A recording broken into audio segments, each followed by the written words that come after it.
Hi guys, tonight we begin by stepping into the echoing stone corridors of a medieval castle. The torches flicker along the walls, and you can almost hear the faint whistle of the wind sneaking through cracks in the heavy wooden doors. It's the kind of setting that looks romantic when you visit as a tourist, but if you had to actually live here, especially on a winter's night, you would probably regret it before the first hour passed. The reality is simple. Castles were freezing. And if you had to sleep inside one, without central heating, insulated windows, or even a decent mattress by modern standards, you'd discover quickly that your biggest enemy wasn't rival knights, it was the cold. You probably won't survive this, at least not without a few tricks. So, before you get comfortable, take a moment to like the video and subscribe, but only if you genuinely enjoy what I do here. And if you're listening right now, post your location and the local time in the comments. I love seeing where in the world people are tuning in from. Now, dim the lights, let your breathing slow, and imagine yourself preparing for bed in a medieval stronghold. You trudge across the flagstone floor of a great chamber, boots scraping against surfaces worn smooth by centuries of feet. The cold bites at your skin even though you're fully dressed. The stone walls don't simply resist warmth, they swallow it whole. Historians often describe castles as marvels of defense, but rarely as marvels of comfort. And here's the blunt truth. Those same thick walls that could shrug off a battering ram also trapped cold air like a giant refrigerator. Once the sun dropped, the inside temperature plummeted almost as quickly as the outside. You'd notice your breath forming clouds in front of your face. The air inside feels heavy, damp, and unwelcoming. Castles were designed to keep enemies out, not to keep the chill away. The architects thought about moats, drawbridges, arrow slits, but insulation wasn't really on their blueprints. A mainstream fact worth remembering is that many castles in northern Europe were strategically placed on windswept hills. From a military standpoint, that was brilliant. You could see invaders coming, and the slopes gave you a defensive advantage. But from the perspective of someone trying to get some sleep, it was a curse. Wind scoured every surface and forced icy drafts through gaps in shutters and under doors. You couldn't ask for a worse sleeping environment if you tried. You might think the fireplaces would save you, but no. Even a roaring fire in the great hall barely warmed the immediate circle around it, and the further you moved from the flames, the colder it became. By the time you shuffled toward your bedchamber, the temperature could feel more like a cellar than a living space. Now here's a quirky tidbit. In some records from the late medieval period, travelers wrote about the shock of frost forming inside the bedrooms of castles. Imagine waking up with icicles hanging from your bed curtains, or discovering the wash basin frozen solid. Chroniclers treated this as almost normal, not worth more than a passing mention. If your chamber didn't grow a thin layer of rime on the walls in January, it meant you were in the minority. And yet, despite this, people survived. Somehow, they figured out ways to keep their bodies from becoming popsicles. Part of that survival instinct involved ritual. As night fell, entire households followed patterns meant to trap whatever warmth they could. The castle might be vast, but the focus was always on shrinking the living space at night. Fires were banked, beds were arranged with curtains, clothes were layered until mobility was a secondary concern, and everyone hoped the draft wouldn't be too cruel. You picture yourself walking into a medieval bedchamber. The bed itself is an impressive piece of carpentry, raised high above the floor. That wasn't for style, it was a strategy to escape the coldest layer of air, which always sinks. Even so, the stone radiates chill upward, and your body feels it the moment you climb under the covers.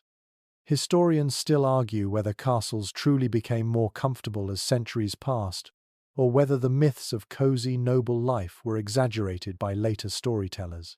Some suggest that tapestries and thick draperies genuinely transformed rooms into warmer spaces, while others insist that the cold always won, no matter how much fabric you hung on the walls.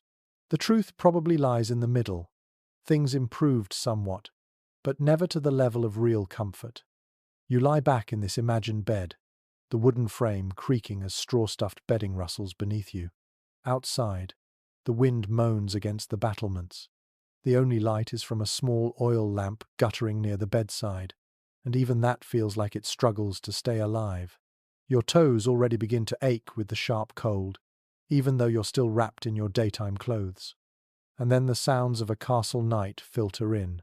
The distant echo of boots on stone as a guard changes watch, the creak of rafters under frost, a dog barking faintly in the courtyard, its voice muffled by the thickness of the walls. You might even hear the drip of water freezing somewhere nearby. None of it helps you feel warmer. Instead, it reminds you that the world outside is unforgiving. It's tempting to imagine the nobility snuggled in perfect comfort, while peasants froze in their cottages. But here's the funny thing. Sometimes the peasants had it better. Their homes, built of wood and daub, might trap heat from the hearth more efficiently than the vast, cavernous chambers of a lord's keep.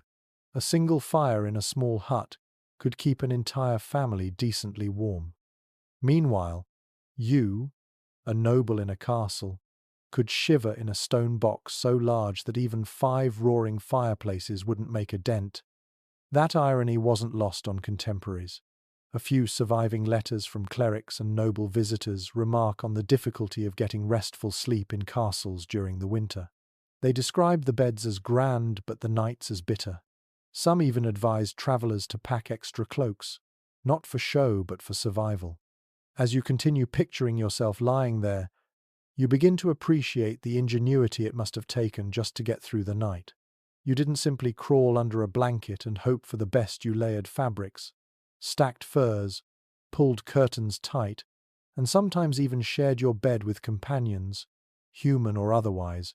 Every step was about creating microclimates, little zones of warmth in an environment designed by nature and architecture to be relentlessly cold. The experience reshapes how you think about medieval life. These people weren't just warriors and lords, monks and maidens, they were survivalists. Every bedtime was a test, every winter a trial. And sleep, which we now consider an effortless luxury, had to be engineered carefully, with rituals passed down across generations. Imagine how grateful you'd feel for every flicker of warmth, the sudden comfort of a dog pressed against your feet, the thrill of hot stones placed near your bedding, the tiny victory of keeping frost off your beard through the night. These moments would stick with you far more vividly than any banquet or hunt. Survival was memorable. So tonight, as you lie in your modern bed with your central heating humming softly, you can spare a thought for those who once lay shivering in stone chambers. Their nights were long, their mornings bitter, and yet they endured. They found a way to sleep in places that should have been uninhabitable. That ingenuity is what we'll continue to explore, layer by layer, trick by trick, as this story carries you deeper into the medieval night. You step into the great hall now, the beating heart of any medieval castle. If the bedchamber was a tomb of stone and draughts, this place is at least alive with flickers of warmth. Long trestle tables stretch across the floor, their wooden surfaces polished by countless elbows and tankards. The air smells of roasted meat, spilt ale, damp wool, and smoke that never fully leaves the rafters. The fire in the central hearth roars brightly, a defiant square of orange heat against the creeping winter darkness. This is where the castle felt most alive after sunset. People gathered here not only for food, but also to absorb as much warmth as possible before retreating to their icy chambers. Servants dart back and forth carrying trenchers of bread, jugs of ale, and great platters of steaming pottage. Dogs scavenge underfoot, tails wagging, hoping for scraps. The hall is loud, almost raucous, with laughter, song, and the clattering of knives against plates. For a little while, you forget that outside the wind howls across the battlements and frost is forming on the windows. Here's the plain fact. The Great Hall was the only space in most castles where heating was even remotely successful. A huge open hearth dominated the center or end of the room, and the fire was fed almost constantly in winter. Logs, sometimes entire tree trunks, were hauled in to keep it going. If you had rank, you claimed a seat near it, basking in that golden glow while servants or less fortunate souls shivered along the edges. But here's the catch. Even in this grand room, the heat only travelled so far. The farther you sat from the flames, the colder the air became, until it felt as though the walls themselves breathed out frost. Heat rose upward, trapped in the smoke-stained rafters, while those on the floor wrapped themselves in cloaks and huddled together. In truth, only a lucky few were ever warm, and everyone else pretended to be. One quirky tidbit that chroniclers mention is that feasts sometimes doubled as strategic heating sessions. Nobles scheduled their largest gatherings during the bitter months, knowing that the body heat of hundreds of guests combined with the fire would turn the great hall into something approaching cozy. In some accounts, it's even said that servants were told to stand closer together simply to generate extra warmth. You could say that feasting was as much about survival as it was about merrymaking. But the glow of the hall didn't last. When the feast wound down, the minstrels packed away their instruments, and the guests staggered off to their beds. The fire was eventually allowed to burn low. Embers glowed red, a last stand against the cold, and shadows grew long on the stone walls. That heat you clung to during the evening dissipated quickly. Within an hour or two, the great hall itself would fall back into frigid silence. Imagine yourself now. You're lingering by the fire, unwilling to leave, stretching your hands to soak up every last spark of warmth. Your cheeks glow hot, but the back of your body already feels the cold creeping in, reminding you of what waits upstairs. The smoke stings your eyes and clings to your hair, but you still dread the moment when you have to climb the spiral staircase to your chamber. Historians still debate whether some castles developed more sophisticated heating systems for their great halls. A few argue that vents and flues allowed the warmth to circulate, especially in later centuries. Others suggest this is wishful thinking, pointing out that medieval building technology simply didn't prioritize comfort. The consensus leans toward the harsher truth. The great hall was warm only in the immediate vicinity of the fire and nowhere else. Even the acoustics reminded you that this wasn't a cozy lodge but a cavernous chamber of power. Every laugh echoed, every footstep amplified, until the soundscape itself seemed too large, too cold. And when the hall emptied, the silence became oppressive, like sitting in the belly of a sleeping giant. One of the most telling images is the transition itself, the walk from the great hall to your bedchamber. Picture leaving the golden firelight, stepping into a narrow passage lit by a single torch. The draft hits you instantly, a knife of cold air rushing through arrow slits and unsealed doorways. Your breath fogs again. The warmth you just carried in your bones drains away as though the castle itself is feeding on it. That shift, from one room of temporary comfort to the endless chill beyond, defined medieval nights. Sometimes, nobles lingered so long in the great hall that they practically slept there. A high-backed bench pulled close to the hearth could serve as a makeshift bed, and servants or guards often collapsed near the embers rather than face their chambers. To sleep near the fire was to risk sparks, smoke, and restless noise, but compared to the icy stone above, it was still tempting. Another curious note from the records. Travellers often complained more about the journey from the great hall to the sleeping quarters than the sleep itself. That brief exposure, moving from warmth into cold, was described as a shock to the body. People spoke of shivers lasting all night because of that walk. It's as if the castle itself punished you for daring to think you might be comfortable. The fading glow of the hall was psychological too. You knew that once you left it behind, the night would be long and merciless. The great hall was not just a room, it was a ritual, a gathering of warmth before surrendering to the cold. Every torch put out, every cup drained, was another step toward a shivering ordeal in bed. Even in the flicker of candlelight, you sense how temporary comfort really was. The fire that once roared now whispers faintly, sparks popping and dying. A servant pokes at it half-heartedly, then gives up, leaving the embers to fade. The sound of laughter and feasting is gone, replaced by the quiet groans of the castle settling into the night. And so you turn, reluctantly, to climb that staircase, cloak wrapped tightly around you, the memory of warmth fading with each step. The glow of the great hall lingers in your mind like a dream you wish could last. But already your toes numb, your fingers sting, and you realize the rest of the night will be a fight for heat. That fleeting glow is what kept people sane, the ritual of gathering, feasting, and basking in firelight before the cold reclaimed its territory. Without the great hall, the castle would have been unbearable.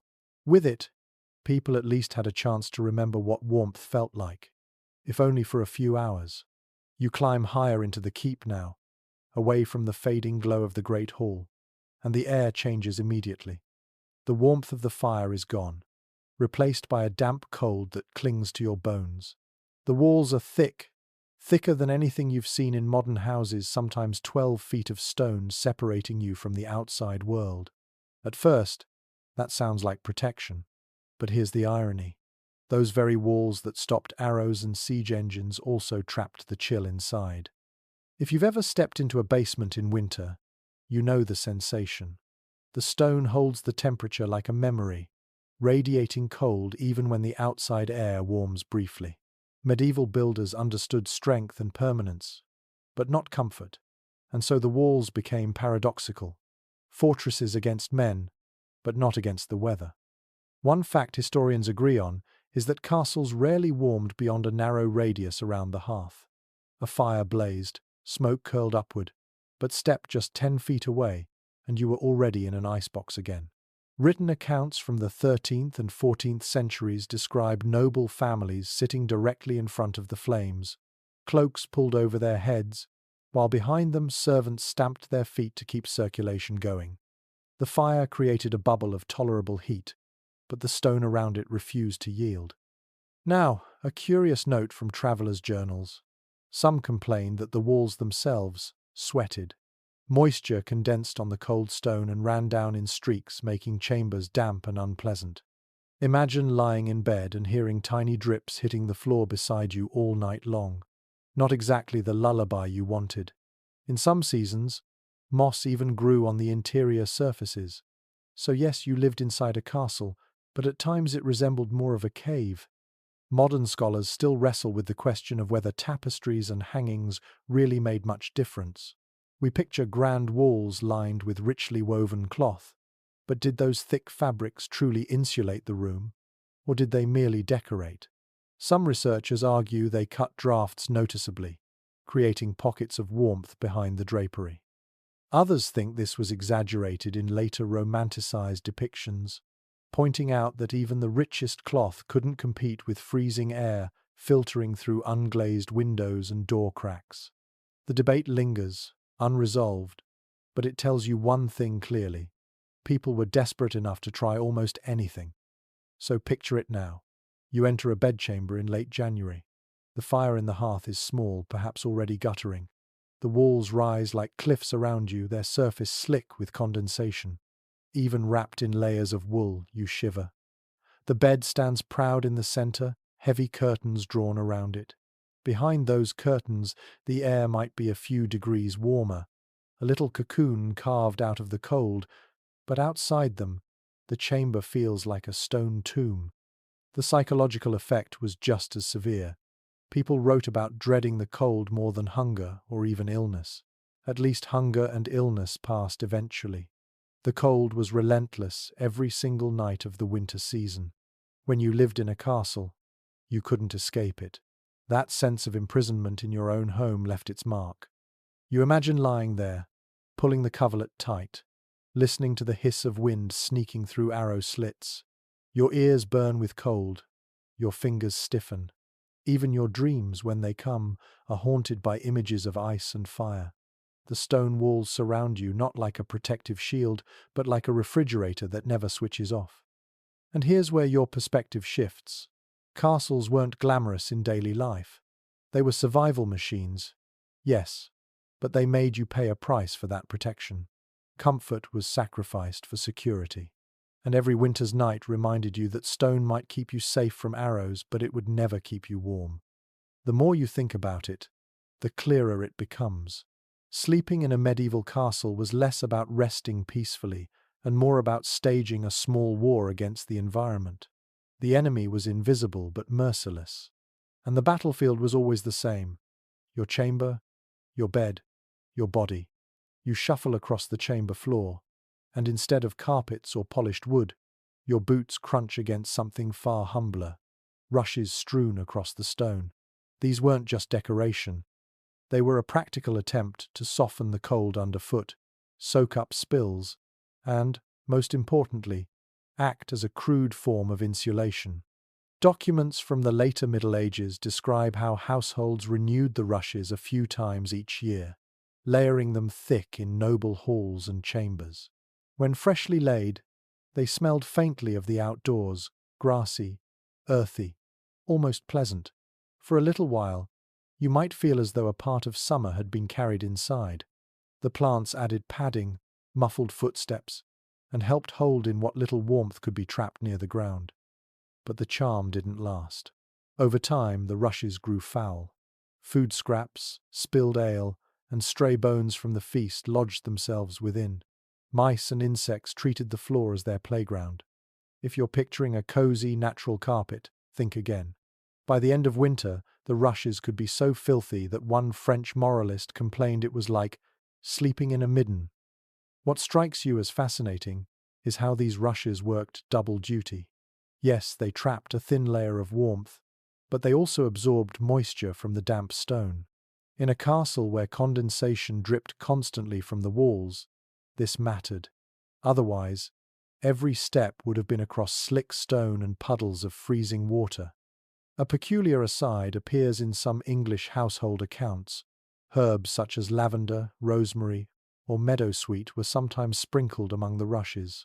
The idea was partly practical. Strong-smelling plants disguised odors from rotting scraps, but it also provided a whiff of comfort in rooms otherwise thick with smoke and damp. Imagine settling into bed and catching a faint note of lavender beneath the overwhelming scent of wet wool and wood smoke. It wouldn't make you warmer, but it might make the night a little more bearable. There's an ongoing debate among architectural historians about just how effective these rushes really were. Some argue they genuinely provided warmth by creating an insulating mat between human feet and icy stone. Others dismiss them as largely symbolic gestures of order and cleanliness, pointing out that most of the heat loss came from walls and ceilings anyway. The evidence is patchy, and so the question lingers. Were the rushes a true medieval technology of warmth, or simply a messy habit disguised as tradition? You picture yourself now, lying in bed while a servant finishes scattering new rushes across the chamber. They crunch softly underfoot, releasing faint aromas as they're trampled down. For a fleeting moment, the room feels cleaner, almost civilized, but you know that by morning, the rushes will already have absorbed the dampness, and the cycle of decay will begin again. Think of the sensory overload of such a bedroom. Beneath your sheets, you might feel the comfort of wool or fur, but rising around you is the musty smell of old rushes, the sharp tang of herbs, and the omnipresent smoke clinging to your clothes. The floor rustles as mice scurry in search of crumbs. Every detail reminds you that survival, not luxury, defined your sleep. Yet there's a kind of ingenuity in it too. These people used the simplest materials, plants gathered from riverbanks and fields, and turned them into tools for enduring the long winter. They didn't think in terms of carpets or insulation. They thought in terms of whatever could keep the chill a fraction further away. So as you rest your head in this imagined chamber, you realize that even the floor beneath you was part of the nightly battle against the cold. Stone was the enemy, rushes were the fragile shield, and every morning began with the question, how long until these too betrayed you with dampness and decay? You sit on the edge of the bed now, running your fingers across the layers of cloth piled high. If there was one medieval survival secret against the night chill, it was fabric. Wool, linen, and fur became the weapons of choice, wrapped and layered until you resembled a cocoon rather than a sleeper. Records from household inventories make it clear just how central textiles were to medieval life. Linen sheets were considered the baseline, smooth and cool against the skin, though far less insulating than what came on top. Over that came thick woolen blankets, heavy enough that some people compared them to the weight of a hound. And if you had the wealth, you added fur coverlets, fox, sable, or even bear. Nobles invested fortunes into such bedding not only for show, but because without it, winter nights could be lethal. But there's an amusing observation buried in the sources. Servants sometimes joked that their masters couldn't move once they were tucked in. So many layers pinned them down that turning over required a monumental effort. Imagine being swaddled in 5 or 6 heavy blankets, so tightly tucked that you either lay still or risked pulling the covers off and freezing. Warmth came at the cost of mobility, a trade-off most were willing to make. Fur deserves special attention. Beyond luxury, it was genuinely practical. Arctic fox pelts, marten skins, and sheepskin all provided dense warmth. One chronicler describes a noblewoman in Burgundy who refused to travel without her ermine-lined bed covers, even in summer, because she feared catching chills at night. To us it sounds absurd, but in an age where drafts sliced through every room, paranoia about cold was entirely rational. A strange custom pops up in certain households. Some people believed sleeping under too much linen was unhealthy, because linen was thought to draw out the body's heat. To balance this, they deliberately layered wool or fur above and below, creating what we might call a textile sandwich. The idea was that linen cooled, wool heated, and fur trapped it all in. Whether the theory worked scientifically is doubtful, but it shows how people mixed folklore with practical comfort. Scholars continue to puzzle over the social meaning of these textiles. Was fur really about survival, or was it mostly status signaling? On one hand, inventories prove that wealthy nobles collected enormous numbers of fur coverlets. On the other hand, poor families survived without them, relying on coarse wool instead. Some historians argue that furs were primarily symbols of power and rank, while others maintain they were a crucial necessity in drafty castles. The truth likely sat somewhere in between. They were both life-saving tools and markers of prestige. Now imagine yourself beneath these layers. The wool itches faintly against your skin, rougher than modern textiles. Above that, the fur feels dense and almost suffocating, but at least it keeps the cold at bay.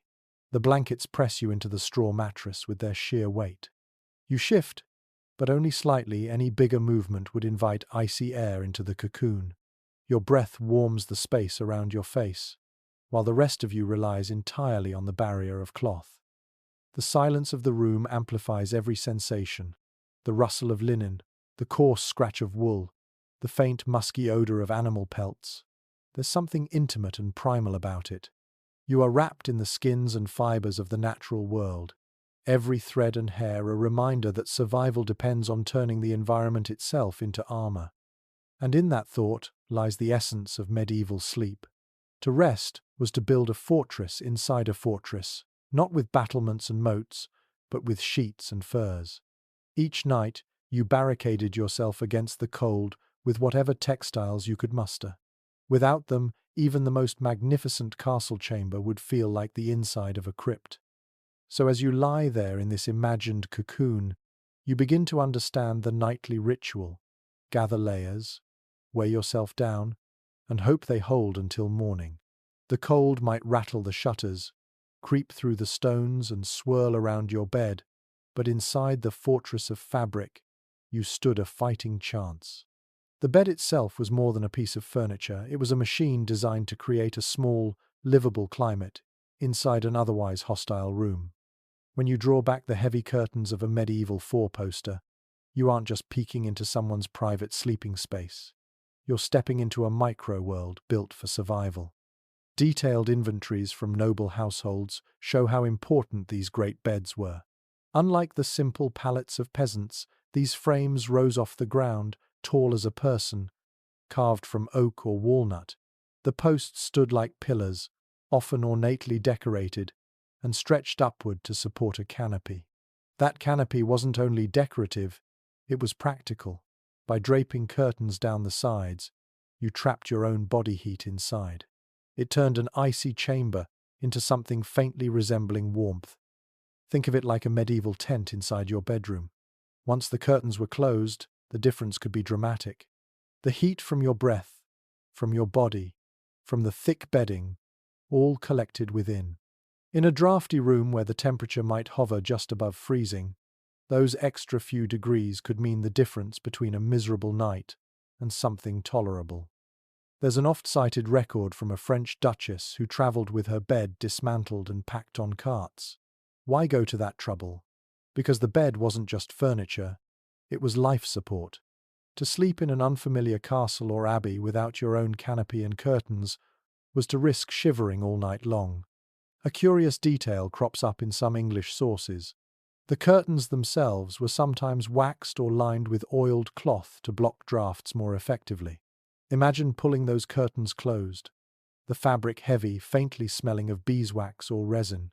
They didn't just block the cold, they also created darkness, muffling sound and light, giving the illusion of privacy in rooms that were rarely truly private. Modern scholars still discuss how effective these beds really were. Did they genuinely warm sleepers, or do later romantic depictions exaggerate their usefulness? Archaeological evidence suggests the curtains were thick and layered, so there's reason to believe they worked. Yet some argue the warmth was psychological as much as physical. The feeling of being enclosed, sheltered, hidden away from the cavernous cold. The debate continues, but what remains certain is that people believed in their importance so strongly that portable beds became a noble necessity. Now, picture yourself sliding into one. The bed creaks under your weight, the straw mattress rustles, and then you reach to pull the curtain closed. Instantly, the air feels different, still cold, yes, but no longer assaulted by drafts from the arrow slits. Your breath fogs less quickly. Your body relaxes into the layered covers, and you sense that you might actually fall asleep. The curtain muffles the faint drip of water from the walls, the distant cough of a servant in the hallway, even the bark of a dog outside. Inside, it smells of fabric and fur, faintly musky but comforting. You hear only the rustle of your blankets when you shift. The chamber beyond may be vast and inhospitable, but here, in your bed, you've carved out a pocket of life against the elements. It wasn't foolproof. Some nights, the curtains froze stiff where condensation collected. Other nights, the smoke from the hearth drifted inside, choking you awake. But for most nobles, the four-poster canopy bed represented the best defense available against the nightly siege of cold. And this is where you realize the ingenuity of medieval people wasn't in grand inventions but in small, clever adaptations. No central heating? Then build a private climate bubble. No insulation? Then hang thick curtains and seal yourself in. Every night was a negotiation with the cold, and the canopy bed was the closest thing to a truce.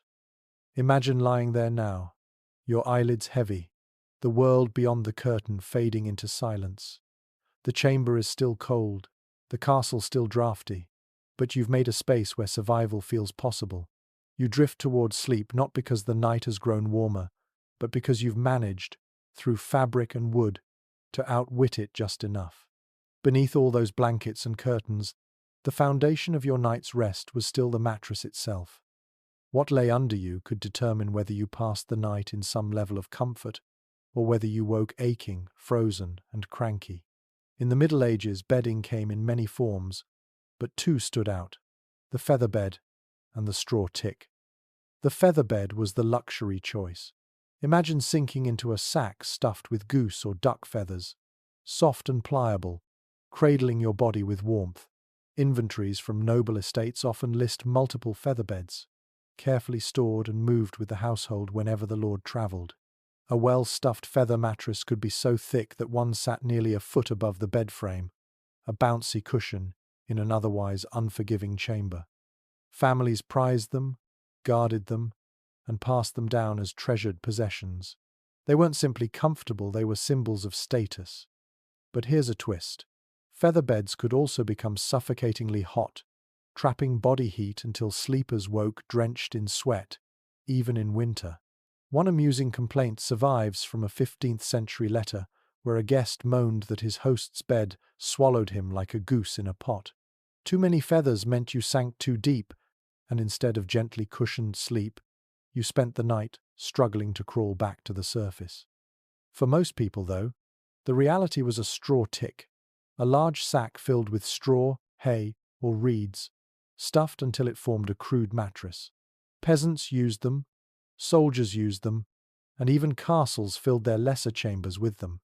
They were cheap, easy to refill, and moderately effective at lifting you off the icy floor. But straw came with its own curses. It flattened quickly, poked through the cloth, and often harbored fleas. Households had to beat the bed regularly, literally whacking and shaking the straw sack to fluff it up and drive out vermin. By morning, your body might itch from straw scratches, but at least you'd survived the night. Contemporary sources note a strange detail. Some people mixed herbs into the straw, not only to sweeten the smell, but also to ward off pests. Lavender, mint, or pennyroyal might be tossed in, leaving a faint fragrance that masked the sour odor of damp hay. If you've ever slept on a straw-stuffed mattress, you know the smell never quite leaves. It lingers, earthy and musty, seeping into clothes and hair. Researchers still debate just how common featherbeds really were. Some argue they were rare luxuries reserved for the very top tier of society. Others point to records showing middling households owning at least one featherbed, suggesting they were more widespread than assumed. The disagreement comes down to patchy evidence, but what it reveals is that sleeping surfaces mattered deeply enough to be meticulously recorded. Imagine yourself lying down on a straw tick in a drafty chamber. The sack rustles beneath you, uneven lumps pressing against your back. Each shift releases a puff of grassy scent, mixed with the faint sharpness of herbs. You hear the tiny scurry of mice somewhere within the rushes on the floor, and you wonder if they'll pay you a visit. The blankets above press heavy, but the straw below reminds you that comfort, in this age, was never guaranteed. Now picture the alternative: a feather bed in a noble room. You sink deep into the softness, your body embraced by down.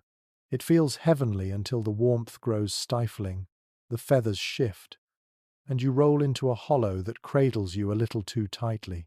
You push at the blankets, searching for fresh air, but the curtains trap everything in. You fall back asleep anyway, knowing this discomfort is still 1,000 times better than straw. The choice between straw and feathers mirrored the medieval social ladder. To lie on feathers was to belong to the privileged. To lie on straw was to accept necessity. Both, however, were responses to the same challenge: keeping the body alive in cold, unforgiving stone chambers. And so, as you drift off in your imagined bed tonight, you realize that medieval sleepers were never passive.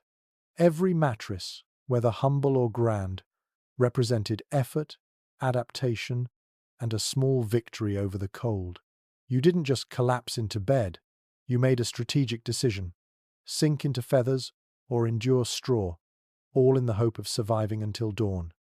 Even the most carefully built bed with its curtains, feather mattresses, and heaps of blankets couldn't always guarantee survival on its own. What made the difference on the coldest nights wasn't furniture, it was company. Sleeping alone in a stone chamber meant your body heat simply bled into the walls. Sleeping beside others meant warmth multiplied, bodies acting like radiators pressed together in the dark. Noble families understood this, though they rarely admitted it openly. Servants often slept in adjoining rooms or even on pallets at the foot of the master's bed.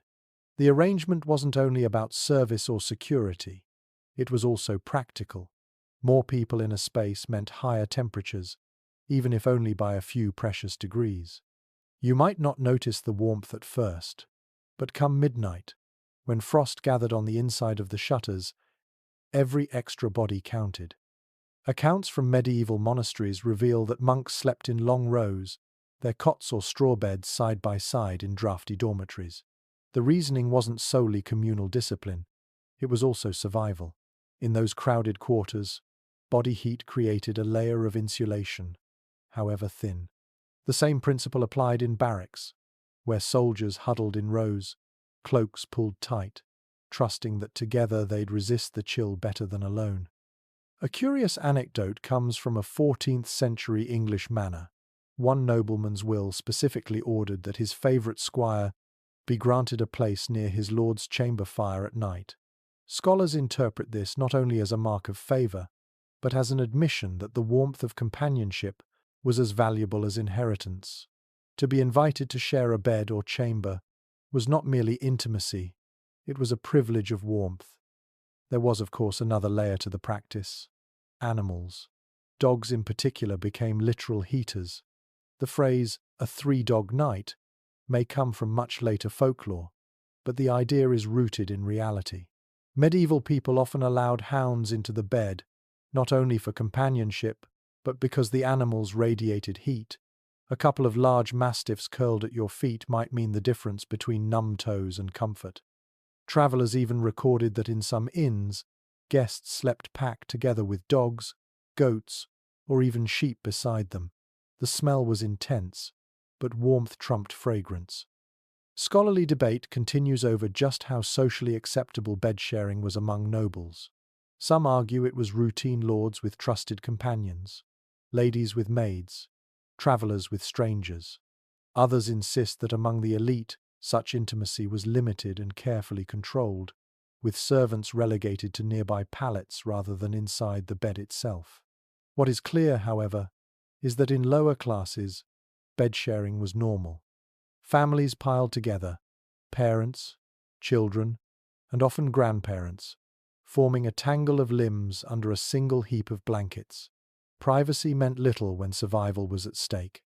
Imagine now that you lie in such a bed, not alone but pressed shoulder to shoulder with others. The first few minutes feel awkward. Elbows poke, someone coughs, a blanket slips. But soon the warmth builds, a shared cocoon of body heat. You feel the dog's weight against your feet, hear the soft breathing of your companions, and slowly your muscles unclench. The castle may howl with wind, but inside this cluster, you almost believe in comfort. Of course, this came with drawbacks. Fleas and lice spread easily, and whispers in the dark carried secrets. But when you weighed those irritations against the risk of shivering through a sleepless night, the choice was simple. You chose warmth over dignity, companionship over solitude. To modern minds, the thought of sharing a bed with servants, siblings, or animals may feel uncomfortable, but for the medieval sleeper, it was survival strategy, passed down and accepted as common sense. In a world of stone and frost, every extra body was a blessing. So as you pull your own blanket tighter tonight, think of those long-ago sleepers who faced the same cold but had fewer defenses. Their solution was simple: share what warmth you had, and hope the night would be merciful. Imagine blowing out your candle and settling under the covers. It isn't just the blankets or the bed curtains that keep you alive tonight, it's also what you're wearing. Unlike the modern custom of slipping into pajamas or even nothing at all, medieval people often went to sleep nearly as bundled up as they were by day. Clothing itself became part of the insulation system. Household accounts and surviving garments show that the staple bedtime attire was the nightshirt, a long, loose linen garment resembling an oversized tunic. Linen might not sound warm to you, but it was the practical choice. Easy to launder compared to wool, relatively smooth against the skin, and breathable. Over that, you might throw on an extra wool tunic or even a cloak, depending on the severity of the cold. To medieval minds, the more layers, the better. But one detail stands out: the nightcap, or coif. These were small cloth caps tied under the chin or simply pulled snugly over the head. Why such an emphasis on covering the skull? Because it was widely believed, quite sensibly, that most body heat escaped through the head. A medieval sleeper without a coif was like a knight without armor, dangerously exposed. Illuminated manuscripts even show figures tucked into bed with their heads neatly wrapped, looking more like they're ready for travel than for dreams. The nightshirt itself could vary in length. Poor families wore what they had, often their under-tunic repurposed for sleeping. Wealthier nobles commissioned nightwear embroidered with fine thread or edged in fur. Some ladies even had sleeping hoods that trailed with ribbons, though one suspects those were impractical in reality. Whatever the style, the principle was clear: cover everything you could. A curious note from a 15th century medical text recommends that sleepers bind their feet in linen or wool against the night air. This wasn't mere fashion. It was early recognition that extremities froze first. People wrapped their toes, ankles, and even hands in strips of cloth before bed, creating makeshift socks and mittens. You can almost feel it. Your hands swaddled, your feet cocooned, every inch of skin shielded from the relentless cold. But what about debate? Scholars remain divided over how widely specialized sleep clothing existed, as opposed to simply reusing daytime garments. Some argue that for peasants, there was no such thing as nightwear. People simply collapsed in whatever they wore during the day. Others point to wills and inventories that mention night linens, specifically, suggesting that at least for the middle and upper classes, distinct sleep attire was normal. Both views hold truth depending on rank and region, but all agree that covering up at night was non-negotiable. Now picture yourself preparing for bed in this way. You strip off your heavier outer layers, slip into a long linen shirt, and tug a cap snugly over your ears. The air nips at your neck until you pull the blankets up. Every fiber of fabric adds a tiny layer of defense, and together they form a cocoon. The bed might be drafty, the room freezing, but at least your body has become a fortress of cloth. The sensory details are vivid. The linen is cool and faintly scratchy at first, warming as your skin heats it. The wool smells faintly of sheep and lanolin, earthy but reassuring. Your cap presses gently around your head, muting sound and making you feel enclosed. You wriggle into position, swaddled like a parcel, and wait for sleep to come. There was another reason for night clothes beyond warmth: modesty. In a world where sharing was common, being half-dressed or naked was unacceptable. Even married couples were often depicted in manuscripts wearing caps and long shirts in bed. It wasn't just about surviving the night, it was about propriety. And so, whether you were a lord, a lady, a servant, or a soldier, your nightshirt and coif served a social function as much as a practical one. Think of the rhythm of such nights. The ritual of dressing not down but up, layering more cloth, tying knots, and smoothing wrinkles before extinguishing the light. In our modern sense, nightwear is associated with relaxation. For the medieval sleeper, it was armor against the elements. So, as you tug your own blanket tonight, think of those long-ago figures who climbed into bed looking more like travelers than dreamers, bundled in linen and wool, heads wrapped tightly against the dark. Their sleep was not effortless. It was engineered, stitch by stitch, layer by layer, against the endless siege of cold stone. Picture the moment before you slip under the covers. A servant steps forward carrying a long-handled pan, its brass surface glowing faintly in the firelight. Inside, hot coals crackle and hiss, filling the chamber with the smell of ash and heated metal. This curious object was the medieval warming pan, a tool as simple as it was ingenious, because who wanted to crawl into sheets that felt like blocks of ice? The ritual went like this. The servant slid the pan back and forth between the bedclothes, the coals inside radiating heat through tiny perforations. The sheets above puffed with smoke, and the air filled with the faint tang of burning wood. For a few minutes, the bed transformed from a frozen slab into something almost inviting. Without this step, you might lie shivering for an hour before your own body heat finally softened the chill. Surviving inventories from noble households list warming pans alongside candlesticks and chamber pots, ordinary tools of nightly life. They weren't rare, they were expected. By the late Middle Ages, wealthy homes across Europe treated them as essential in winter. A chamber without one was either neglected or occupied by someone low enough in status not to merit the luxury. But these pans carried hazards too. Contemporary letters complain of sheets scorched black or even set ablaze when servants left the pan in one place too long.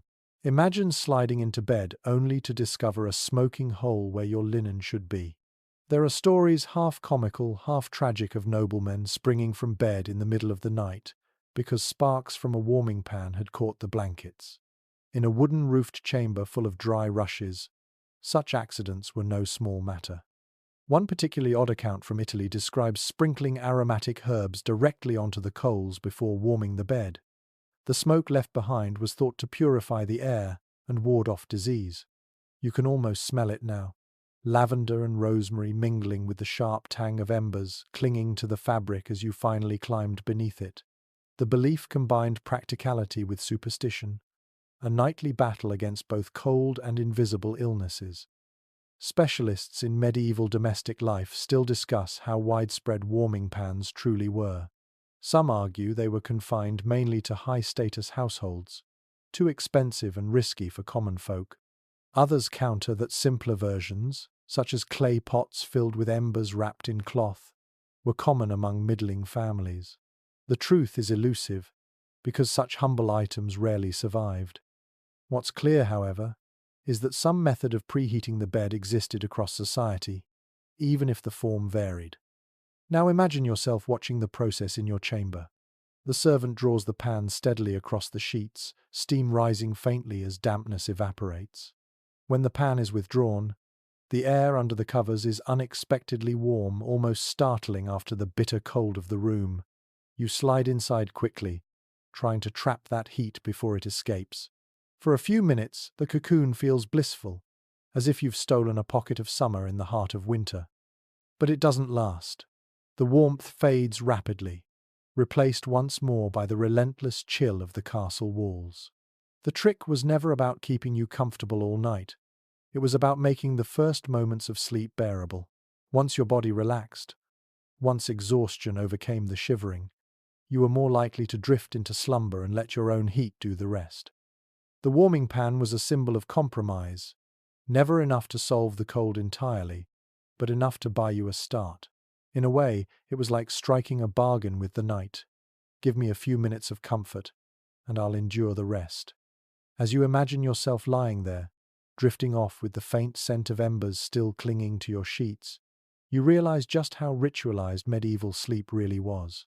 Every evening involved a choreography of tools, garments, and gestures.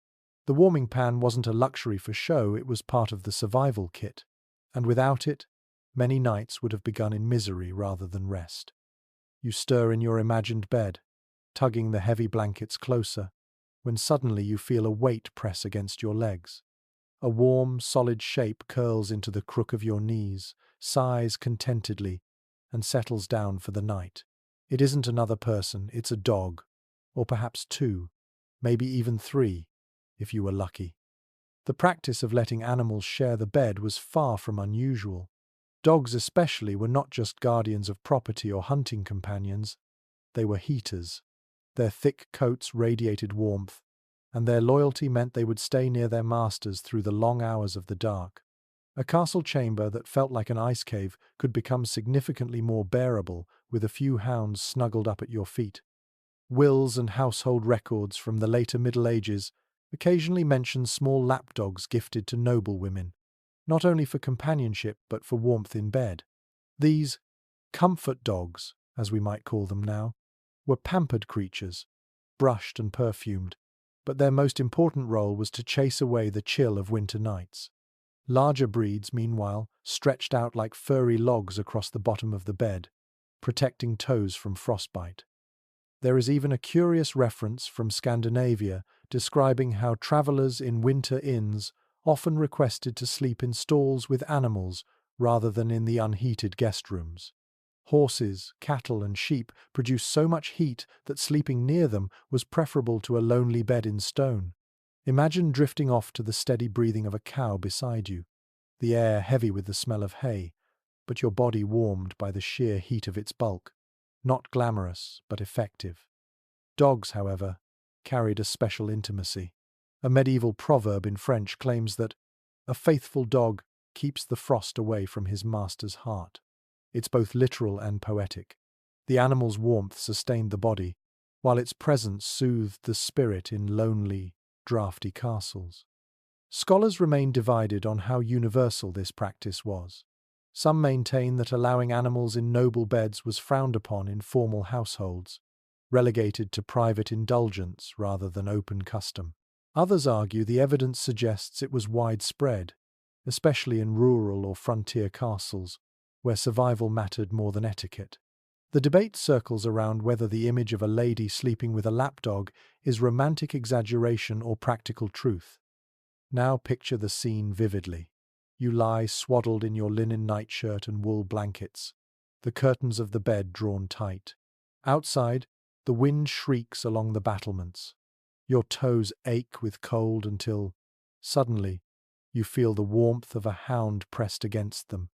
Its fur is coarse, its body solid, and though it carries the scent of the hunt and the outdoors, you welcome it without hesitation. Another dog curls at your side, and soon you are cocooned not just in cloth but in living heat. The chamber may still be icy, but inside the bed, the world is transformed. Of course, this came with inconveniences. Dogs shed hair, dragged in dirt, and sometimes gnawed on bones hidden under the covers. Insects travelled with them, spreading to their human companions. And yet the trade-off was worth it. Better fleas than frostbite, better a dirty blanket than a night without sleep. The sensory mix is unforgettable. The earthy smell of dog fur, the faint smoke clinging to your clothes, the heavy press of blankets, and underneath it all the steady rhythm of another creature's breathing. It's no wonder people spoke of their animals with affection bordering on reverence. To share warmth was to share survival. The image of the three-dog night, though a phrase coined much later, captures the essence of medieval sleeping habits. One dog meant manageable cold, two meant serious chill, three meant the night was so bitter that even nobles stacked every possible source of heat into the bed. So, as you lie there in your own bed tonight, think of how extraordinary it must have felt for people in castles isolated by stone, assaulted by draughts, surrounded by darkness, to draw strength and comfort from the simple loyalty of an animal curled by their side. In that small exchange of warmth, human and dog kept each other alive through countless winter nights. Pull the curtains back for a moment and step outside the noble chamber in your imagination. Across the courtyard, in the shadowed servants' quarters, another world of sleep unfolds. The contrast between peasant and noble slumber was stark, and yet the outcome, survival through bitter nights, was the same goal. Who, then, truly slept warmer? The answer might surprise you. Nobles had grandeur, featherbeds, fur coverlets, warming pans, and thick canopies. But grandeur did not always mean comfort. Their bedchambers were cavernous, built for display as much as for rest, and all that space made them impossible to heat. Even with roaring fireplaces, the stones swallowed warmth like a sponge. So a lord might lie on heaps of down and fur, yet still breathe air that froze into mist before his eyes. Meanwhile, peasants lived in humbler houses of timber and daub, small enough that a single hearth warmed the entire interior. A thatched roof, thick with straw, acted as insulation. Families huddled together, often with animals stabled at one end of the room, and the combined heat kept the air far more tolerable than in a draughty keep. A visitor to a 14th-century English village wrote with mild astonishment that, though the huts were mean, they held warmth far better than the Lord's Tower. And yet status determined more than comfort. Nobles had access to finer materials, wool of high quality, imported furs, linen that softened with washing. Peasants made do with coarse woolen blankets, patched until they thinned, or sheepskins cured roughly in smokehouses. Their bedding smelled strongly of lanolin and hearth smoke, and though it insulated well, it never looked or felt luxurious. One curious note from manorial records shows that peasants sometimes slept directly on benches near the fire, their children curled in their laps. They risked sparks and smoke, but the closeness to the hearth guaranteed warmth. In contrast, the noble's bedchamber, separated from the great hall, often lacked that immediate heat. Comfort was thus unevenly distributed, not always in the way you'd expect. Researchers today still puzzle over the real hierarchy of warmth. Did wealth automatically buy you better sleep? Or did peasants, in their cramped but snug cottages, manage to endure the winter nights more easily? Evidence points both ways. Some scholars argue that nobles' sheer volume of textiles kept them superior. Others insist the smaller, communal spaces of the lower classes offered practical warmth that the aristocracy's grandeur could not match. The discussion remains unresolved, highlighting how much sleep itself mirrored social divisions. Imagine now the two scenes side by side. In the castle, a nobleman shifts beneath heavy layers, his breath curling white, the vast room echoing with every gust of wind against the shutters. Down in the village, a peasant family squeezes onto a straw mattress before the hearth, children nestled like kittens, the smell of animals drifting from the stall nearby. One bed is ornate and stiffly formal, the other crowded and earthy. But which body wakes warmer? The question lingers, and perhaps no one answer fits all cases. Still, both noble and peasant shared one truth. They adapted. Survival in the medieval night was not about absolute comfort, but about learning to live with hardship, reshaping homes and habits until rest became possible. Nobles may have flaunted luxury, peasants may have relied on closeness and simplicity, but all slept under the same winter stars, shivering and dreaming their way toward morning. As you drift in your own warm bed tonight, you can sense the irony. Status determined the trappings, but not always the quality, of medieval sleep. Sometimes the humblest hut held more genuine warmth than the grandest hall. You might think that once a bed was established in a noble chamber, it never moved. After all, these beds were massive objects, heavy with carved posts and curtains. But in practice, families often shifted where they slept according to the season. Bedrooms were not fixed, timeless sanctuaries.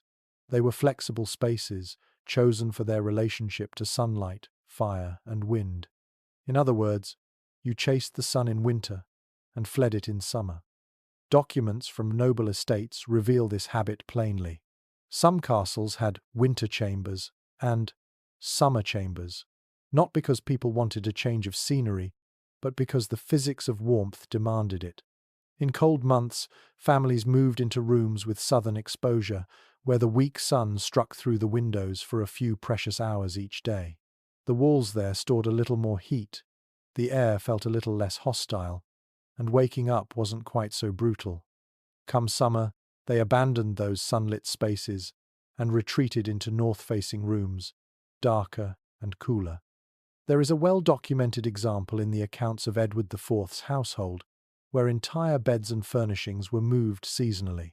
Servants carried feather beds, linens, and tapestries from one chamber to another, creating temporary nests wherever the king chose to rest. It was a logistical ordeal, but for those living in stone palaces, mobility was essential to survive. A curious note survives from a Burgundian courtier who complained in a letter that he lost his chamber to the frost one year. The walls, he said, grew so damp and cold that he refused to sleep there, choosing instead a narrower room facing the rising sun. His phrasing reminds us that in castles, the building itself was an adversary. Rooms were conquered by cold, surrendered, and retaken with the seasons.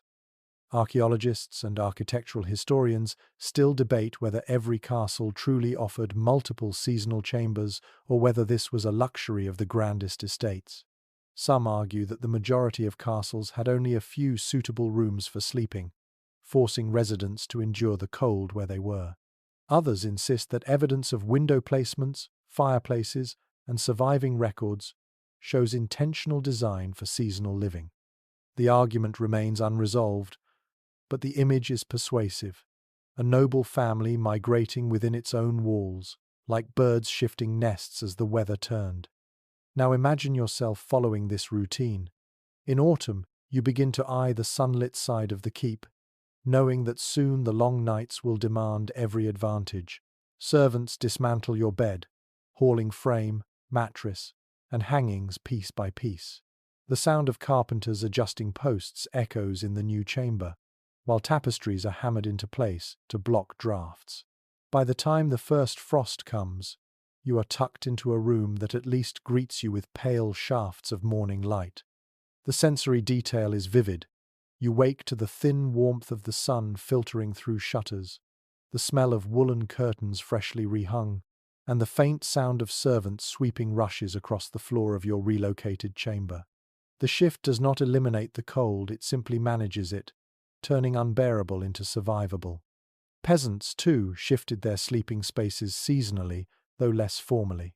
Families might sleep close to the hearth in winter, crowding around the fire in one room, and then retreat to lofts or barns in summer, where the air was cooler. In both castles and cottages, sleep was mobile, dictated by the elements rather than interior design. This practice reminds you that medieval life had little of our modern notion of fixed bedrooms. A bedroom wasn't a permanent, sacred space, it was a temporary camp within the larger fortress of stone. Beds were moved, chambers rotated, and life adapted in rhythm with the seasons. The castle was alive, reshaped by light and temperature, its inhabitants shifting like nomads within its walls. And so you see another truth of medieval sleep. It was dynamic, not static.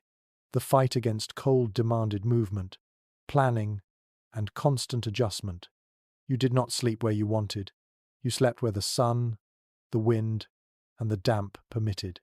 And each year, as the earth turned, you began that cycle again. Stand for a moment by the narrow window of a medieval chamber and feel the draft slip across your skin. Unlike today's homes, with their glass panes and sealed frames, castle windows were vulnerable holes in the wall. They were defenses against arrows but invitations to the wind. Without glass, without double glazing, without even the notion of insulation, these openings were simply shutters or stretched cloth that kept out little more than rain and birds. Written surveys of medieval households reveal that in many castles, glass was so rare it was reserved for chapels or the lord's private oratory. Ordinary chambers had wooden shutters, thick planks that could be barred from the inside. In summer, they stood open for light and air, but in winter, they shut tight, creaking in the wind. Yet wood alone was no shield against the chill. Cold crept through cracks, and the room grew damp. A practical solution was to stretch cloth across the opening, sometimes linen soaked in oil or wax, to make it translucent and resistant to rain. By day, this allowed a dim, amber glow to enter, soft and hazy, like sunlight through parchment. By night, it dulled the shriek of the wind but never silenced it. The fabric flapped, the frame rattled, and sleepers learned to live with the constant reminder that their fortress was porous. One intriguing reference comes from a 13th century French household account describing horn windows. Thin slices of animal horn were scraped translucent and set into wooden frames. These provided a crude but sturdier alternative to cloth. They admitted pale light and resisted weather better, though they yellowed quickly and warped. Imagine looking out through such panes, the world blurred as if seen through fogged glass. Yet inside your chamber, the air just a fraction less brutal. Archaeologists and architectural historians debate how common these horn or oiled cloth windows really were. Some argue they were luxuries of the wealthiest castles, while most households relied only on shutters. Others suggest that by the later Middle Ages, they were surprisingly widespread in Northern Europe. The evidence is fragmentary, but the very existence of debate reminds us how desperate people were to improvise barriers between themselves and the cold. Now picture yourself at such a window. The shutter is drawn, the cloth tacked across the frame, and still a sharp line of frost forms along the sill. Your breath clouds as you lean near it. Outside, the snow reflects the moon, but inside, you hear the faint rattle of wood and the moan of wind searching for a gap. No matter how carefully you hang your bed curtains, you know the draught will find its way to you. The soundscape is haunting. Shutters banging in a distant corridor, fabric snapping faintly like sails, servants muttering as they stuff rags into cracks. Some households even pressed moss or clay into gaps around the frames as makeshift insulation. It was messy, unsightly, and temporary. But when the night dipped below freezing, any measure was better than none. Peasants in cottages faced the same battle. Their houses often had no windows at all, just shutters to close off narrow slits. Some used bladder membranes from animals, stretched thin to let in light. The effect was eerie. Rooms glowed faintly but with distorted shadows, as if the world outside were behind a veil. At night, though, even these coverings hardened with frost, turning translucent sheets into brittle ice. For nobles, the irony was bitter. Their high towers gave them status and defense, but also exposed them to cutting winds. Guests sometimes remarked that the higher they slept, the colder they felt. A peasant in his low hut might envy the wealth of a lord, but not the draught whistling through a tower chamber window. And yet, there was beauty too. Imagine lying in bed on a moonlit night, the shutters cracked just enough to let silver light wash across the floor. The cold seeped in, yes, but so did the poetry of shadows, the silhouette of branches against the curtain, the faint glow of snow outside. Medieval sleep was a balance of discomfort and wonder, where the harshest nights also offered moments of fragile peace. So when you draw your own curtains tonight, picture those ancient windows. They were less barriers than reminders that no matter how thick the walls, the night always found its way in. Sleep was never about conquering the cold entirely. It was about learning to live with it, draught after draught, until morning broke. You picture yourself approaching the hearth of a castle bedchamber, expecting salvation in the blaze. Surely a fire in a stone room must mean warmth, but the reality is far less comforting. Medieval fireplaces were enormous, their chimneys yawning wide enough that entire trees could be fed into them. Yet for all their spectacle, they were poor at actually heating the space. The reason was simple physics. The wider the chimney, the more heat escaped directly upward with the smoke. Flames roared, sparks danced, logs collapsed into glowing embers, and yet stepped more than a few paces away, and your breath still misted in the air. The fire created a bright oasis of heat in its immediate circle, but beyond that, the castle chamber remained bitterly cold. Household records emphasize how much wood this demanded. A single winter week in a large castle might consume entire wagon loads of timber. Forest management became a constant concern, not just for construction but for fuel. One lord in France complained bitterly in his letters that keeping his great hall warm had emptied the woods faster than any war. Fires devoured resources, yet rarely provided the comfort one imagined. There are amusing accounts too. Guests sometimes joked that noble fireplaces were big enough to roast an ox but too weak to warm a man. The exaggeration rings true. These hearths provided spectacle, light, and a sense of majesty, but little real relief against the unrelenting chill of stone walls.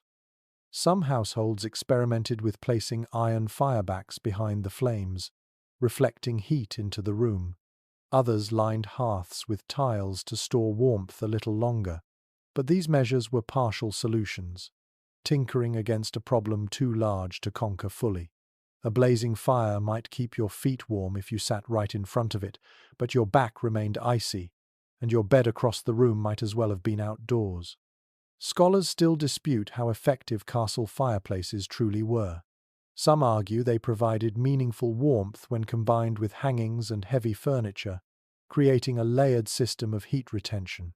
Others contend they were almost symbolic, more about status and ritual than comfort, since most of the energy vanished up the chimney.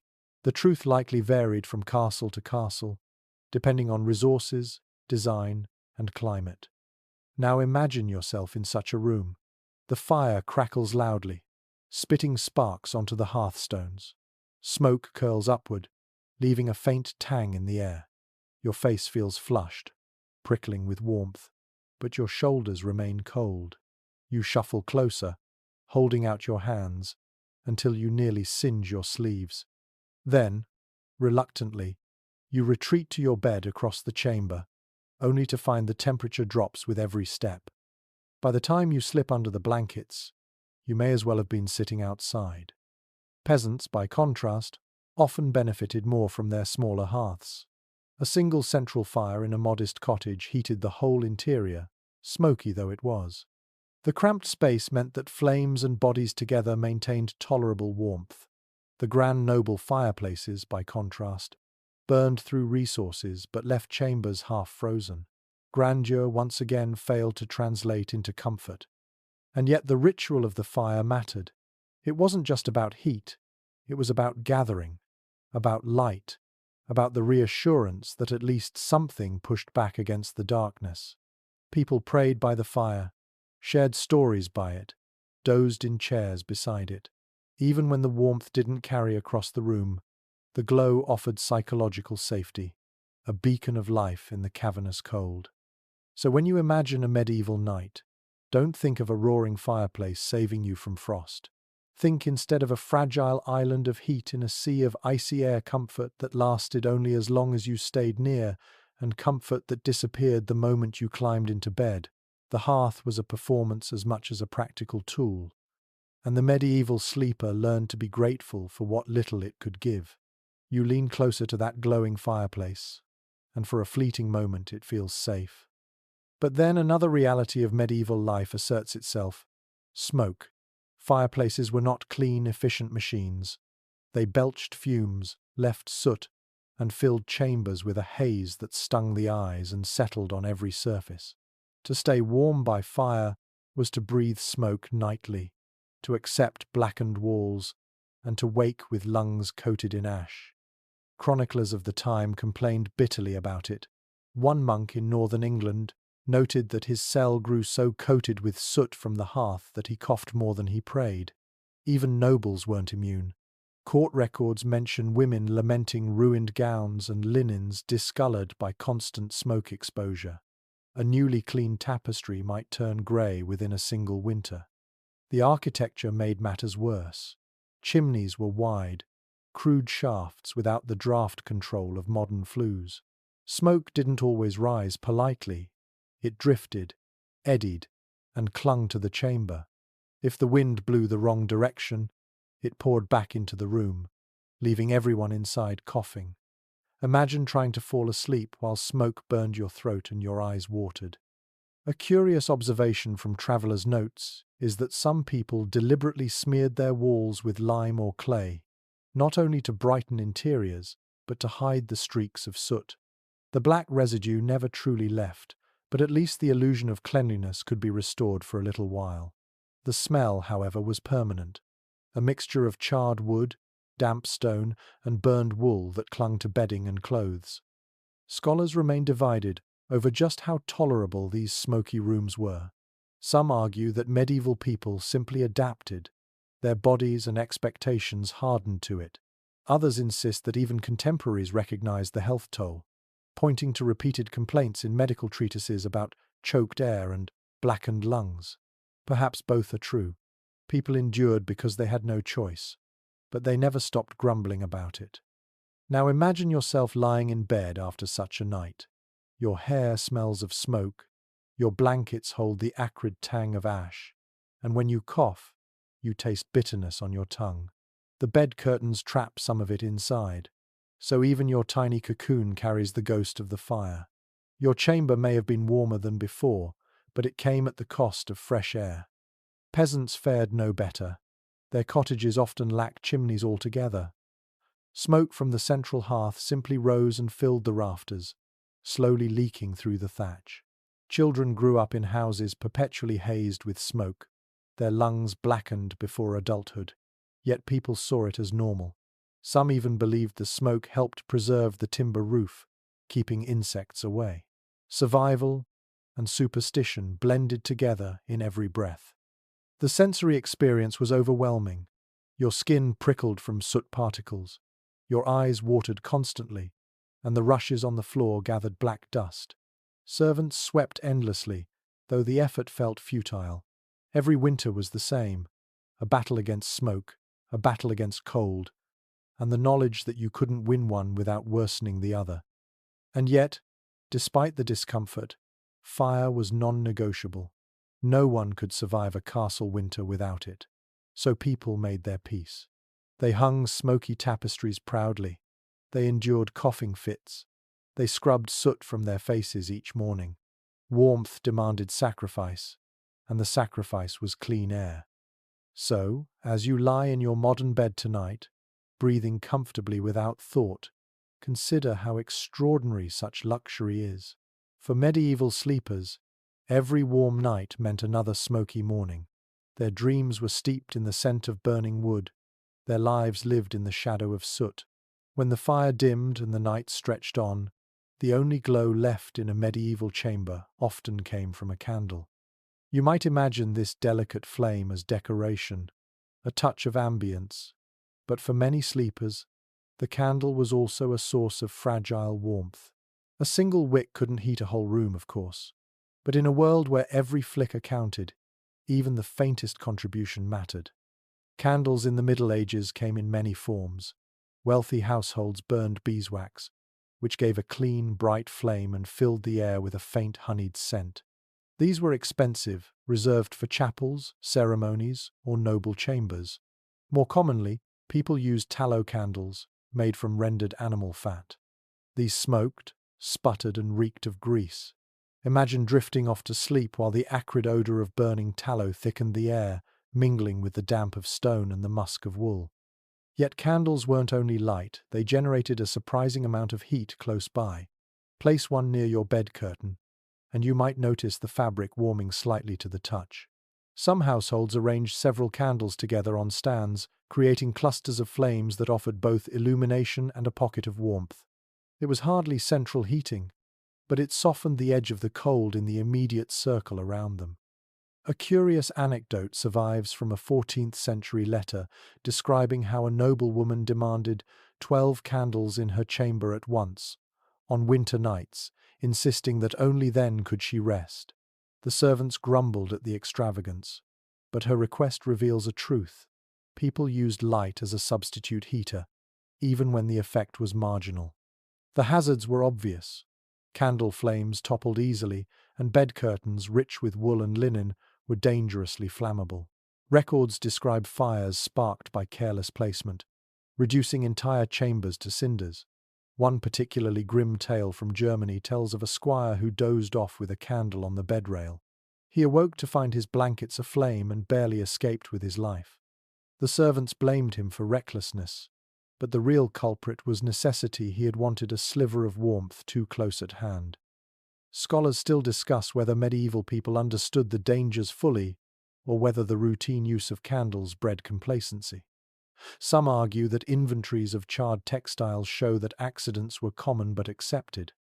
Others believe the wealthy minimized risk by assigning servants to monitor the lights deep into the night. Whatever the case, the balance between danger and comfort was constant. Now picture yourself in such a chamber. The fire in the hearth has dwindled to embers, leaving only shadows crawling up the walls. A single candle burns on a wooden stand near your bed. Its glow is soft and golden, casting a halo that reaches your hands as you pull the covers tighter. The faint warmth radiates just enough that your face feels less icy. The flame flickers, wax drips steadily down the side, and the smell of smoke hangs faintly in the air. Outside your curtain, the rest of the room vanishes into darkness. You listen to the subtle sounds, the quiet pop of the wick, the sigh of wind against the shutters, the soft drip of wax landing on metal. Your world shrinks to this small circle of light and heat.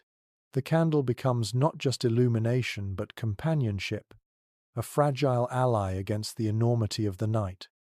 In cottages and inns, simpler versions of this scene played out. Travellers placed rushlights, cheap reeds dipped in fat beside their straw pallets. These burned quickly and unevenly, hissing and spitting, but their faint glow provided reassurance. Parents lit small lamps near children to chase away both cold and fear.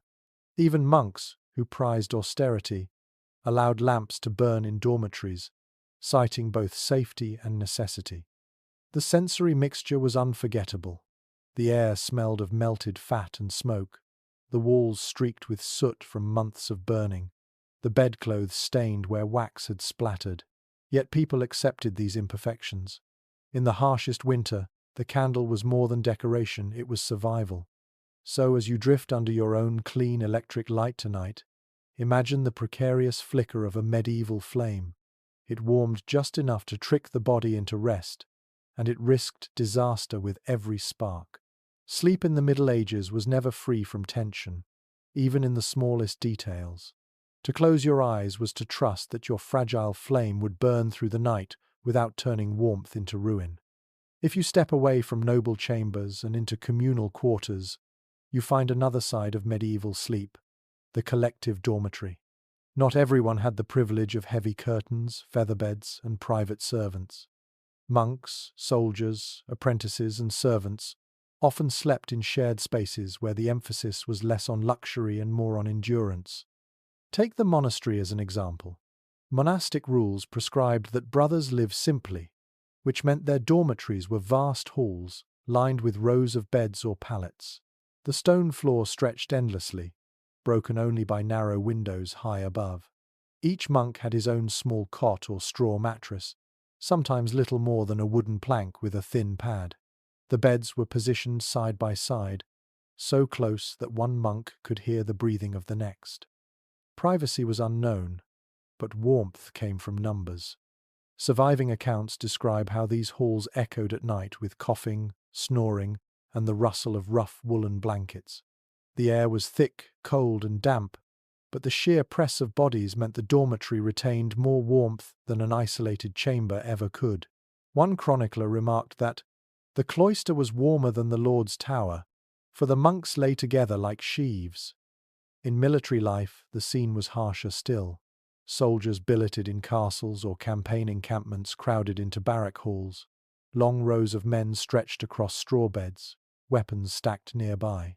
Blankets were shared, and cloaks doubled as cover. The smell was pungent, sweat, leather, smoke, and straw mingling in a stew of humanity. Yet, for the exhausted, even this rough camaraderie became bearable. To sleep, shoulder to shoulder, was to survive the night. A curious observation appears in the rules of certain knightly orders.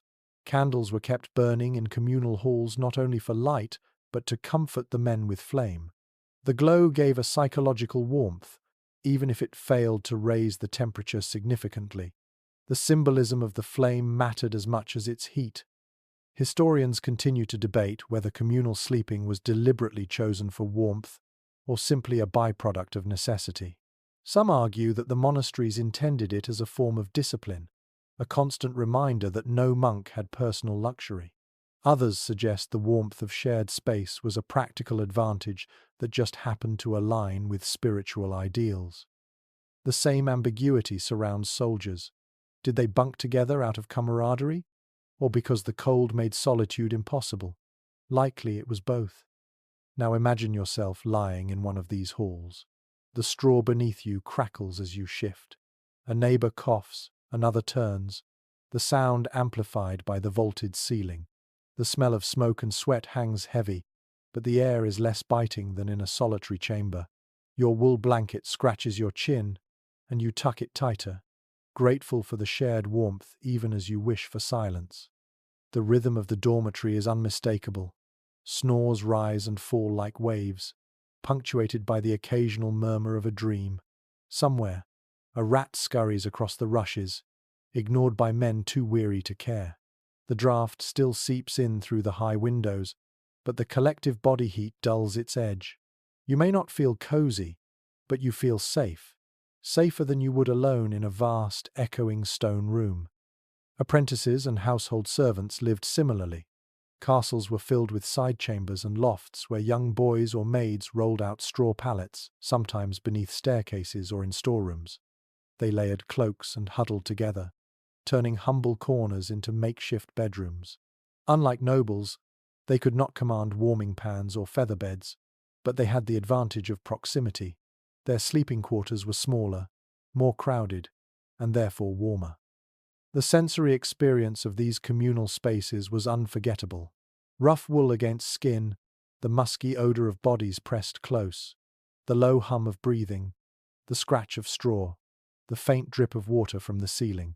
It was not peace in the modern sense, but it was endurance. People did not expect silence or solitude, they expected survival. So tonight, as you rest in your own bed, think of those long halls of monks chanting prayers before extinguishing the lights, of soldiers collapsing in rows after battle, of servants curling together in hidden corners. Their warmth came not from silk or fur, but from each other. Sleep in medieval times was as much about community as about comfort, a reminder that even in the coldest castles, survival was rarely a solitary act.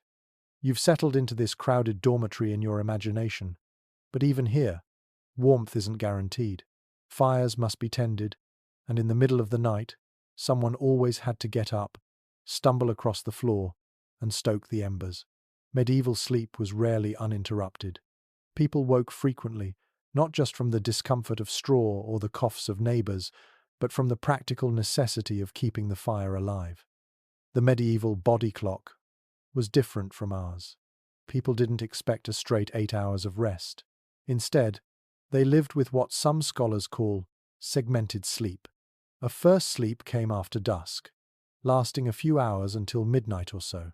Then many awoke, sometimes to tend fires, sometimes to pray, sometimes to check animals or children. After an hour or two of quiet wakefulness, they returned to a second sleep until dawn. In the freezing months, this break often revolved around fire maintenance. Without it, embers died, and chambers became unbearable. One well-known record comes from the writings of a 15th-century physician who recommended using the interval between first and second sleep for reflection, conversation, or even intimacy. To him, this waking period was natural. But to the castle servant trudging across icy floors to feed logs into a hearth, it was less philosophy and more duty. He heard the crackle of fresh wood, blew into the embers, and prayed they would catch. A curious custom appears in some rural accounts. Families assigned watch duties, especially in large halls. Each adult took turns rising to check the fire. In monasteries, bells rang at intervals through the night, calling monks to prayer and coincidentally ensuring someone was always awake to mind the heat. Sleep was not a private withdrawal from the world, but a shared rhythm, punctuated by responsibility. Historians debate whether segmented sleep was universal or more common in Northern Europe, where winter nights stretched long. Some argue it was dictated by necessity. The length of darkness simply made a single stretch of sleep impractical. Others suggest it was cultural habit, not entirely dependent on geography. The debate continues, but what remains clear is that tending the fire was at the heart of these nighttime rhythms. Imagine yourself waking in the dead of night. The room is silent, but for snores. You push back the blanket, feel the icy slap of air against your skin, and fumble for a log. Your feet crunch on straw, your breath rises in plumes, and your hands sting as you stir the dying embers. Sparks flare, logs catch reluctantly, and warmth pulses again into the room. You sigh with relief, knowing that for a few more hours, your companions will rest undisturbed. The sensory detail is unforgettable. The pop of wood, the faint glow pushing shadows back, the smell of smoke mingling with wool. Your fingers ache, but the satisfaction of reviving the fire steadies you. When you crawl back beneath the blankets, the bed feels all the warmer by contrast. Peasants in cottages lived by the same rhythm. Their hearths had no protective grates, only open flames on the floor, so a careless sleeper risked the fire, dying or worse, spreading. A family member always rose to adjust logs, poke embers, and keep watch. Sleep came in fits and starts, always tied to the heartbeat of the fire. And so you realize that medieval nights were not passive stretches of unconsciousness. They were negotiated, managed, and guarded. People rose, worked, prayed, checked on animals, whispered to loved ones, and then returned to slumber. In the darkness, life did not pause, it simply slowed, punctuated by firelight and breath. As you lie in your warm bed tonight, imagine the constant vigilance required in those stone halls. To close your eyes was never absolute. To sleep was to trust that someone would wake, feed the fire, and keep the cold from claiming the room before dawn. You've tended the fire, crawled back beneath the blankets, and tried to still your racing thoughts. Yet there was another medieval strategy for warmth, not born of practicality, but of longing for luxury. For some, the dream of a hot bath before bed lingered like a forbidden indulgence. Bathing was complicated in the Middle Ages. Heating water required immense fuel, and tubs were large, cumbersome things. A warm soak was far from an everyday habit. It was a special event, and often communal. But for those who could afford it, slipping into steaming water on a winter night was a kind of magic. Chroniclers describe noble women lowering themselves into wooden tubs lined with cloth, steam curling up in the lamplight, attendants standing by with warmed towels. To step out of such a bath and then slide between sheets was to feel, briefly, that winter had lost. A curious record from Paris notes that wealthy citizens sometimes ordered tubs placed near fireplaces so that the bather emerged into a chamber already glowing with heat. The air smelled of rosemary or thyme, herbs tossed into the water for fragrance and supposed medicinal benefit. For a short while, skin prickled with warmth, cheeks flushed, and the body felt prepared for restful sleep. Of course, such pleasures were rare. More often, people sought smaller comforts before bed. A cup of warmed ale, spiced wine, or hot mead was a common indulgence. The heat travelled inward, spreading warmth through the chest, lulling the body toward drowsiness. Some households kept stones near the hearth, wrapped them in cloth, and placed them at the foot of the bed, primitive hot water bottles that radiated heat for hours. One rather odd account tells of noble families filling leather pouches with heated sand to tuck between sheets. The sand retained warmth longer than stones and conformed to the body's shape. Imagine stretching your frozen feet towards such a pouch, sighing as the cold slowly eased. The ingenuity is striking. When faced with hostile winters, people experimented with whatever materials they had. Modern historians still argue over just how common such bedtime luxuries were. Were they occasional treats for the very richest? Or did middling families also practice them in modest form? Some suggest that warming drinks and heated stones were widespread, accessible to most households. Others believe they remained rare indulgences, remembered precisely because they were unusual. The debate reminds us that comfort itself was a contested privilege. Picture yourself in this imagined chamber. You sit before the hearth as a servant pours mulled wine into a cup. The scent of cinnamon and cloves fills the air, masking the odor of smoke and damp wool. You sip slowly, warmth blooming through your chest. Your eyes grow heavy, your limbs loosen, and when you finally climb into bed, the blankets feel less oppressive, more inviting. At the foot of the bed, a stone wrapped in cloth radiates faint heat against your toes. For once, you do not dread the night. The sensory impressions are vivid, the sweet tang of spiced wine, the hiss of a log collapsing into embers, the prickling warmth of heated stone.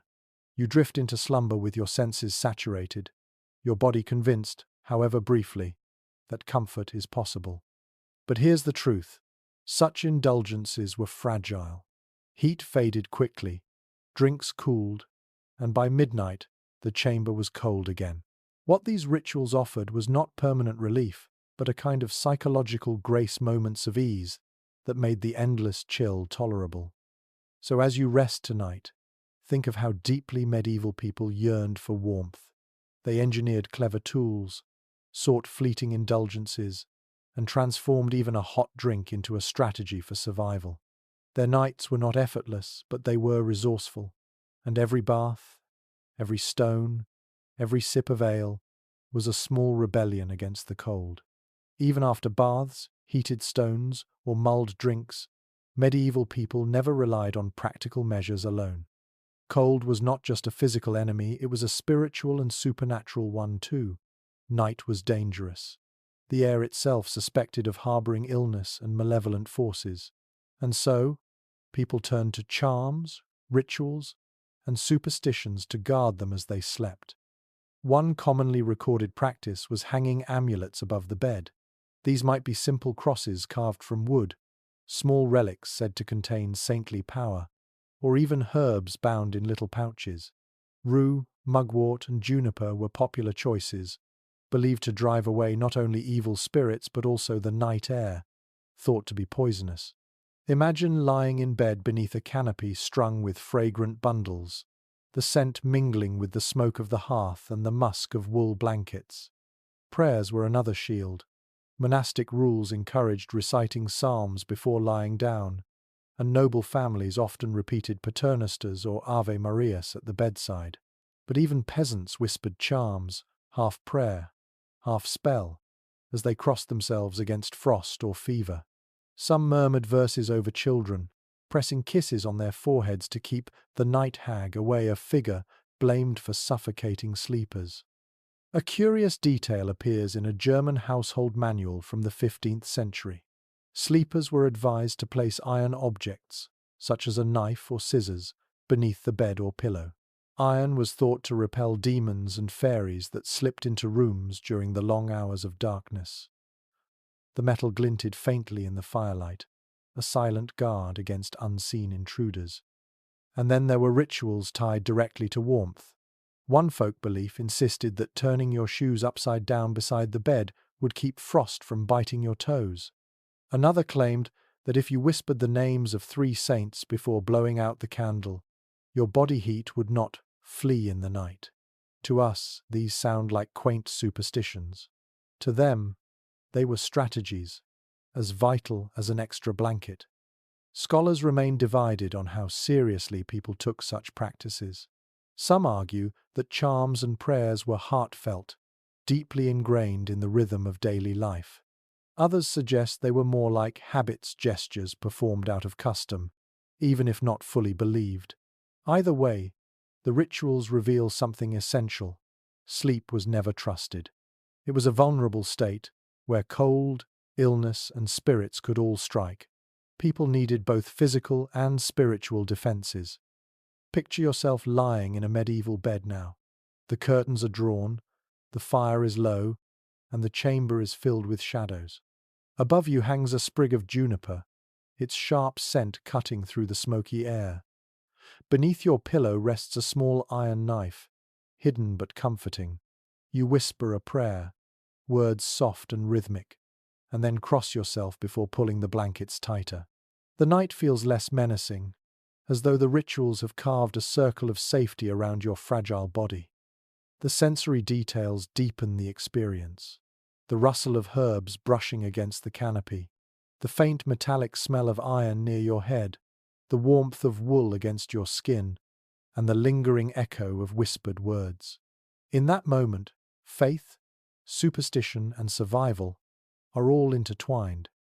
Peasants practiced the same, though with different materials. Instead of relics, they hung crude charms, carved wooden figures, knotted cords, or simple herbs gathered from fields. Parents tucked garlic under children's pillows, believing it warded off both sickness and spirits. Even animals were included.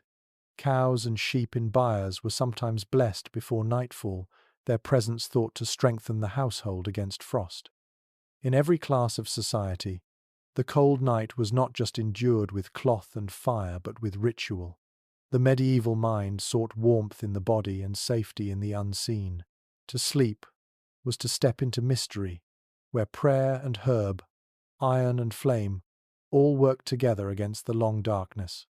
So when you tuck yourself in tonight, imagine those little gestures, the flipped shoes, the sprig of rosemary, the whispered saint's name. They were small comforts, no less real for being intangible. For the medieval sleeper, survival was never purely physical. It was also spiritual armor, woven from faith, habit, and hope. Step back from the bed itself and look at the chamber as a whole. Beyond blankets, dogs, or charms, the architecture of a room shaped how well its occupants could endure the night. Castles were built first for defense, but over time, builders experimented with ways to make the interiors more livable. The result was a patchwork of features, some clever, some symbolic, that aimed to carve warmth out of stone. One such feature was the solar, a private room often set aside for the lord and his family. Unlike the cavernous great hall, the solar was smaller, higher in the building, and easier to heat. It usually had its own fireplace, thick hangings on the walls, and windows facing the sun. This wasn't luxury in the modern sense, it was strategy. By reducing the size of the room, the fire's heat had a fighting chance of lingering. Tapestries became more than decoration. Woven from wool or silk, They lined the walls with color and stories, saints, hunts, mythical beasts, but they also served as insulation. A tapestry might be 10 or 20 feet wide, heavy enough that servants struggled to hang it. Behind it, the damp stone was hidden, and the air near the wall grew a little less icy. Step close to one, and you could even smell the lanolin of the wool, earthy and faintly comforting. Archaeological surveys show that many chambers had wooden paneling installed for the same reason. Oak boards created a buffer zone, trapping pockets of air and making the space feel less like a cave. Servants stuffed gaps with tow, moss, or rags to stop drafts. The result was imperfect, but it demonstrated the lengths people went to transform inhospitable fortresses into homes. A curious detail emerges in estate accounts. Nobles often moved their most prized tapestries from castle to castle, carrying them like portable walls. They weren't just art, they were survival gear. A lord travelling without his hangings was like a soldier without armor. Specialists in medieval domestic life still argue over just how effective these architectural features were. Some believe they genuinely reduced drafts and retained heat. Others insist the psychological comfort mattered more than the physical difference. Walking into a chamber hung with brilliant cloth and glowing with firelight might feel warmer, even if the actual temperature barely changed. That debate underscores the subtle interplay between perception and survival. Now picture yourself stepping into such a room. The door closes behind you, muting the howl of the wind from the corridor. The walls are draped with crimson and gold tapestries, their woven figures half lit by candlelight. The fire flickers in a carved stone hearth, smoke twisting upward. Above you, the timber ceiling seems lower than in the great hall, the space more intimate. It is still cold. You see your breath in the air, but less hostile than the open chambers below. The sensory impression is layered. The rough weave of tapestry beneath your hand, the faint smell of wool mixed with smoke, the sound of fire snapping against oak logs. You can almost believe this room is a refuge, though the cold lurks just beyond the hangings. Peasants mimicked the same strategy in simpler form. Instead of woven tapestries, they plastered or wattle-lined their walls, then hung coarse wool or patched cloth to reduce drafts. A brightly painted cloth with simple patterns might double as insulation and decoration. In their way, peasants also turned bare walls into protective shells, shrinking the space into something habitable. Another subtle architectural trick was the placement of sleeping chambers on upper floors. Rising heat from the great hall below gave at least a slight advantage. Children sometimes slept in lofts above kitchens, where warmth from ovens lingered. The arrangement was less about privacy and more about exploiting every stray degree of heat. And yet, despite all these efforts, the cold never vanished. You could only mitigate, never eliminate, its grip. Still, the presence of wall hangings, solar chambers, and wooden panels shows how profoundly people longed to transform stone prisons into dwellings. So as you rest tonight, imagine those rooms glowing with tapestries, warmed faintly by fires, softened by wooden boards and bright cloth. They were not cozy by our standards, but they were gestures of defiance. Against the stone, against the frost, against the endless winter night, the medieval household built layers architectural, artistic, and psychological to say, this space is ours, and here, at least we will endure. Close your eyes and imagine the smell of a medieval bedroom. It wasn't the lavender-scented idyll of modern linen adverts. Instead, it was a dense stew of odors, layered from the moment you walked through the heavy wooden door. To understand how people slept, you have to understand what they smelled, because every breath reminded them of the conditions in which they lived. The first scent was always smoke. Fires burned almost constantly in winter, and without efficient chimneys, the soot drifted back into the room. The walls darkened, the air grew heavy, and the smell embedded itself in the very fibers of blankets and curtains. Even freshly laundered linen soon carried the tang of ash. You'd lie down at night with smoke clinging to your hair, your clothes, even your skin. Next came the scent of damp wool. Blankets, cloaks, and clothing were rarely truly dry in winter. Moisture crept through stone walls, condensed on surfaces, and soaked into textiles. Wool holds that damp smell, stubbornly earthy, lanolin rich, faintly sour. Imagine pulling the covers up to your chin and inhaling fabric that felt warm but never quite fresh. Add to this the odor of straw and rushes. Floors were covered with them, beds stuffed with them, and they rarely stayed clean. Trampled by boots, soaked with spills, and colonized by mice, rushes turned musty quickly. Straw mattresses released grassy scents at first, but after weeks of use they reeked of sweat and decay. Each shift in bed released another puff of that earthy smell into the air. One curious note in a 14th century household manual recommended sprinkling dried herbs, rosemary, lavender, or meadowsweet, onto rushes to sweeten the chamber. For a few days it worked. The fragrance mingled with the heavier odors, masking them just enough to seem civilized.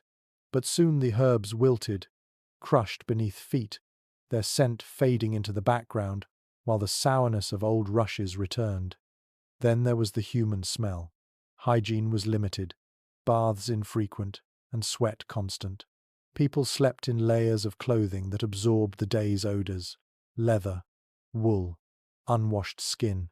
Beds shared by families or companions compounded this. Breathing the air of a medieval chamber meant inhaling the scent of other bodies, sometimes comforting, sometimes suffocating. Scholars debate just how overwhelming these smells truly were. Some argue that medieval people, accustomed to constant exposure, barely noticed. Others believe contemporaries were very much aware, which is why they valued herbs, perfumes, and incense so highly. Evidence from inventories and medical texts suggests the latter. People complained of foul air, sought remedies, and took steps to counteract it. The debate itself reminds us that smell was not secondary. It was central to the medieval experience of sleep. Now place yourself in such a room. The fire has burned low, leaving only the bitter tang of smoke. The damp wool blanket itches your chin. Straw beneath you releases a musty breath each time you shift. The rushes on the floor rustle faintly as mice scurry through crumbs. Your companion beside you exhales, warm but heavy with sweat and ale. Above it all floats a faint trace of rosemary, sprinkled days ago, now barely masking the stew of odors. The sensory reality is overwhelming. It presses into your nose and lungs, embedding itself into memory. You cough, adjust the covers, and try to breathe shallowly until sleep comes. This was normal. This was life. Peasants experienced the same, though on a smaller scale. Their cottages were filled with the smell of livestock, since animals often shared the same structure. Cows, sheep, and chickens contributed their odors, creating a pungent mixture that city travelers found unbearable, but villagers accepted as part of survival. Yet even here, herbs were used. Bunches of mint or chamomile might hang from rafters, partly for fragrance, partly to ward off pests. For nobles, perfumes and incense occasionally improved matters. Incense burned in braziers added sweetness to the air, though it mingled oddly with smoke and damp. Perfumed oils dabbed on clothes or linens created pockets of pleasant scent in an otherwise heavy atmosphere. But even the richest chamber could not escape the fundamental odors of medieval life. So, when you imagine sleeping in a castle, do not picture crisp linen and fresh air. Picture instead a medley of smoke, damp wool, straw, sweat, herbs, and animals.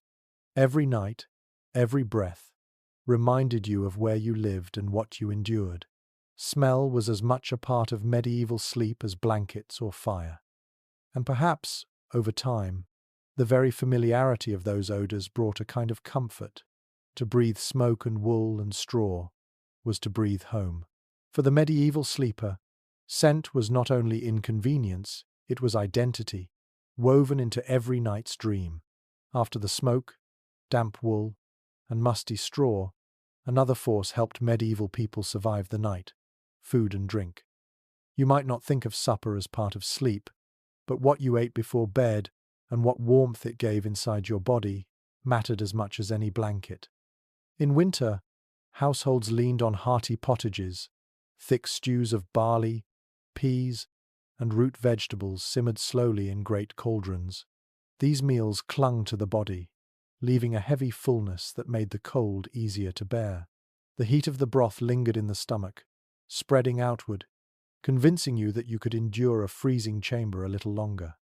A noble household might enrich the dish with meat, spices, or cream, while peasants relied on onions, cabbage, and whatever scraps were available. One curious note in a 15th century English manuscript advises eating leeks at night because they warm the belly and chase away the chill of death. Whether or not that claim held true, it shows how strongly people linked diet with warmth and survival.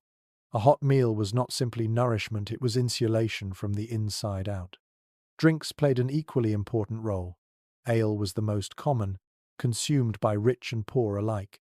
Served warm in winter, it filled bellies with calories and provided liquid comfort. Spiced wine, or hippocras, became a noble favorite, heated gently and seasoned with cinnamon, ginger, and cloves imported from faraway lands. Imagine sipping such a drink in a smoky chamber, the aroma of exotic spices mingling with wool and ash, the sweetness burning in your throat, leaving you drowsy and warm. There's even a record from the court of Charles VI of France, where the king's physician recommended hot mead at night to prevent chill from entering the bones. The idea was not far from our modern habit of drinking tea before bed, though medieval science wrapped it in humoral theory, the belief that warm, moist drinks balanced the body's inner fluids. Scholars still debate how much alcohol contributed to warmth versus simply giving the illusion of it. Some argue that ale and wine dulled perception, making sleepers believe they were warmer than they were. Others point to the real caloric benefit of these drinks, which did provide energy through long, cold nights. The truth may be somewhere in between, a mix of genuine warmth and psychological comfort. Now imagine yourself preparing for bed. A servant hands you a wooden cup of mulled wine. The surface steams, sending waves of spiced aroma into your nose. You drink, the liquid glowing as it slips down your throat. Your body relaxes, muscles loosening, eyelids heavy. When you finally climb into bed, the blankets feel less oppressive, more inviting, as though the warmth already lives inside you. For peasants, the ritual was simpler but no less important. A bowl of hot porridge, thickened with oats or barley, lined the stomach. Families huddled around the fire to eat, their faces glowing in the light, their bodies fueled for the long night ahead. Children licked the last scraps from wooden spoons before curling under blankets. The memory of warmth from food helped them ignore the drafts sneaking through the shutters. A curious folk belief held that garlic eaten before bed prevented frostbite. Whether this was because garlic genuinely improved circulation, or simply because it was warming to the palate, the habit endured. Farmers in cold regions sometimes chewed cloves of garlic before lying down, the pungent scent filling the chamber as strongly as smoke or wool. The sensory world of medieval bedtime food is vivid. The bubbling cauldron, the hiss of wine heating over the fire, the smell of herbs and spices mingling with damp rushes, the heavy weight of stew in the stomach. Every flavor was part of the fight against cold. So, when you think of medieval sleep, do not separate it from the supper that came before. Food was fuel, warmth, and even a form of medicine. Without it, the cold was sharper, the blankets thinner, the night longer. With it, the body endured. Every spoonful, every swallow, was another layer of defense, an inner blanket, invisible but essential, against the freezing stone around you. Think now of the most vulnerable people inside a medieval castle, the children and the elderly. Their bodies, less resilient to cold, often bore the brunt of winter's cruelty. If a healthy adult knight or servant shivered through the night, a child might wake blue-lipped, and an old woman might not wake at all. Survival for these groups depended on extra care, communal support, and sometimes sheer luck.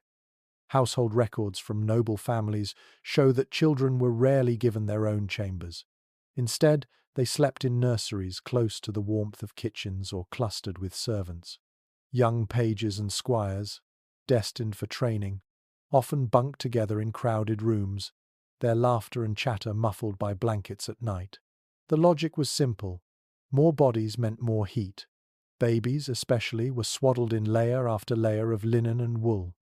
A cradle stood near the hearth, or in some cases, directly inside the bed of the mother, where her body heat shielded the infant from the freezing air.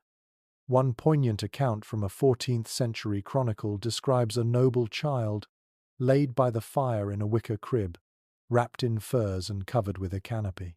The detail suggests the lengths families went to protect their youngest, yet even so, illness and cold claimed many lives.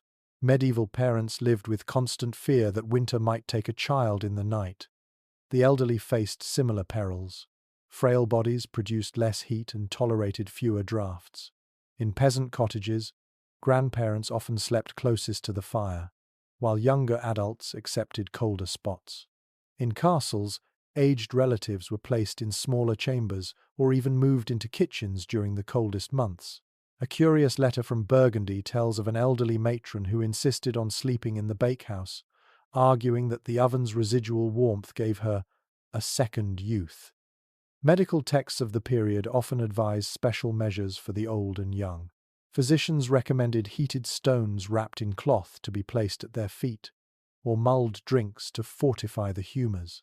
They warned that sudden chills could extinguish the flame of life, a vivid reminder of how vulnerable these groups were.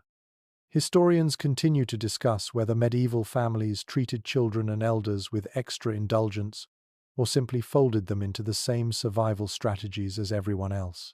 Some argue that the emphasis on protecting them reflects deep compassion. Others point out that mortality rates remained high, suggesting limits to what families could realistically do. The tension between care and inevitability shaped how people viewed age and childhood. Now, imagine the scene of a winter's night in a peasant cottage. A baby lies swaddled tightly, his tiny face barely visible. A grandmother snores softly by the hearth, the faint glow of embers painting her cheeks red. Parents tuck cloaks over both, ensuring they receive the warmest spots. Children crowd together on a straw mattress, giggling until exhaustion silences them. The chamber smells of porridge, smoke, and wool, but the warmth of family togetherness lingers. In a castle, the image is different but no less vivid. A nursemaid rocks a cradle near the fire, humming softly, while a child whimpers against the chill. Upstairs, an elderly noblewoman insists her bed curtains be drawn tight, while a servant places hot stones at her feet. She mutters prayers, clutching a rosary, fearful of the cold's creeping hand. In both worlds, the youngest and oldest require the most attention, and sometimes, even that isn't enough.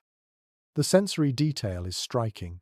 The crackle of logs as they're added to the fire, the soft rustle of swaddling cloth, the wheeze of an old man adjusting under blankets. You feel the fragility in the air, as though the cold waits for a moment of weakness to strike. So when you think of medieval sleep, remember that it was not equal for all.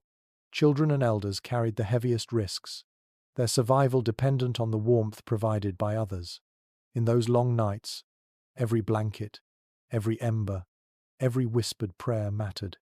They remind us that medieval sleep was not only about individual endurance, but about community, the young and old carried through winter by the care and vigilance of those around them. The cold didn't just gnaw at skin and bone, it shaped how people thought about health itself. To a medieval mind, chill wasn't simply uncomfortable, it was dangerous, a force that could warp the body's inner balance and invite disease. Medicine in this era revolved around the theory of the four humours: blood, phlegm, yellow bile, and black bile, and physicians believed temperature played a vital role in keeping those fluids in harmony. Too much cold? Your humours congealed, clogging the body and making you ill. Medical treatises from the 13th and 14th centuries are filled with advice on combating this problem at night. One manual suggested rubbing feet with warm oil before bed to open the pores and expel the harmful chill. Another recommended drinking heated milk with honey, claiming it soothed the stomach and kept the humours from turning sluggish. Physicians viewed warmth as medicine in itself, prescribing heat in every form: food, drink, clothing, and even proximity to others. There's a fascinating record from a French surgeon who warned that sleeping in damp chambers could breed melancholy by chilling the black bile. He advised hanging tapestries not for beauty, but for medical necessity. Imagine being told by your doctor that failing to decorate your walls properly might make you depressed. It shows how deeply climate and medicine were intertwined. At the same time, folk cures flourished. Some people believed rubbing garlic or onion on the soles of the feet before sleep prevented chills from entering the body. Others tied charms of wool soaked in wine around their wrists. A curious prescription from an English herbal advises keeping a live rooster in the bedroom to draw away the frost from man. Whether anyone truly slept with a squawking chicken nearby is uncertain, but the belief reveals just how desperate people were for remedies. Modern scholars still debate how effective medieval health practices against cold really were. Some argue that oils, heated drinks, and herbal remedies did provide modest relief, easing circulation and offering psychological comfort. Others insist most of these treatments were symbolic, offering little real benefit beyond placebo. The disagreement continues, but what's certain is that people believed wholeheartedly in the power of these nightly rituals.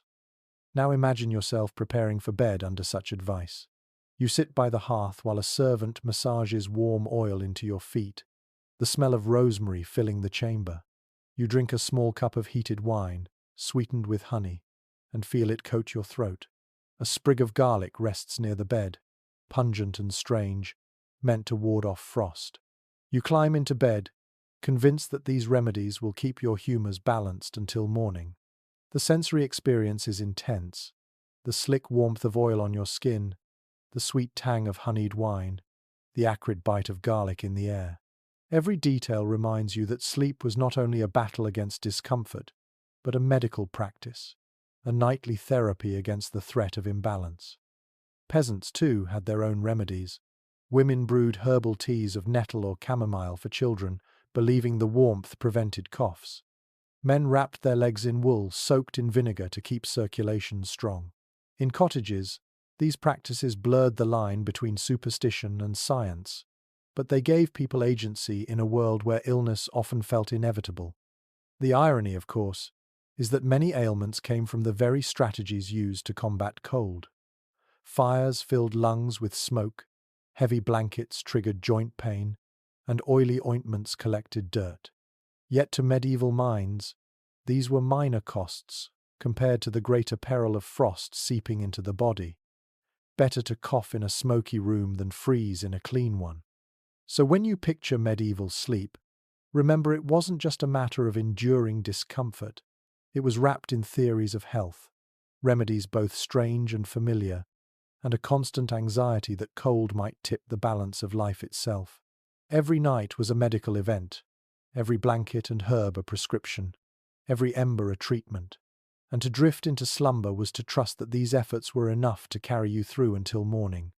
Even with fires, blankets, herbs and charms, there were nights when none of it was enough. Step into a castle chamber at the height of winter, and you might see something uncanny: frost blooming on the inside walls. Imagine lying in bed and noticing a delicate lace of ice tracing the stones, or waking to find your wash basin frozen solid, the water inside turned to a glassy block.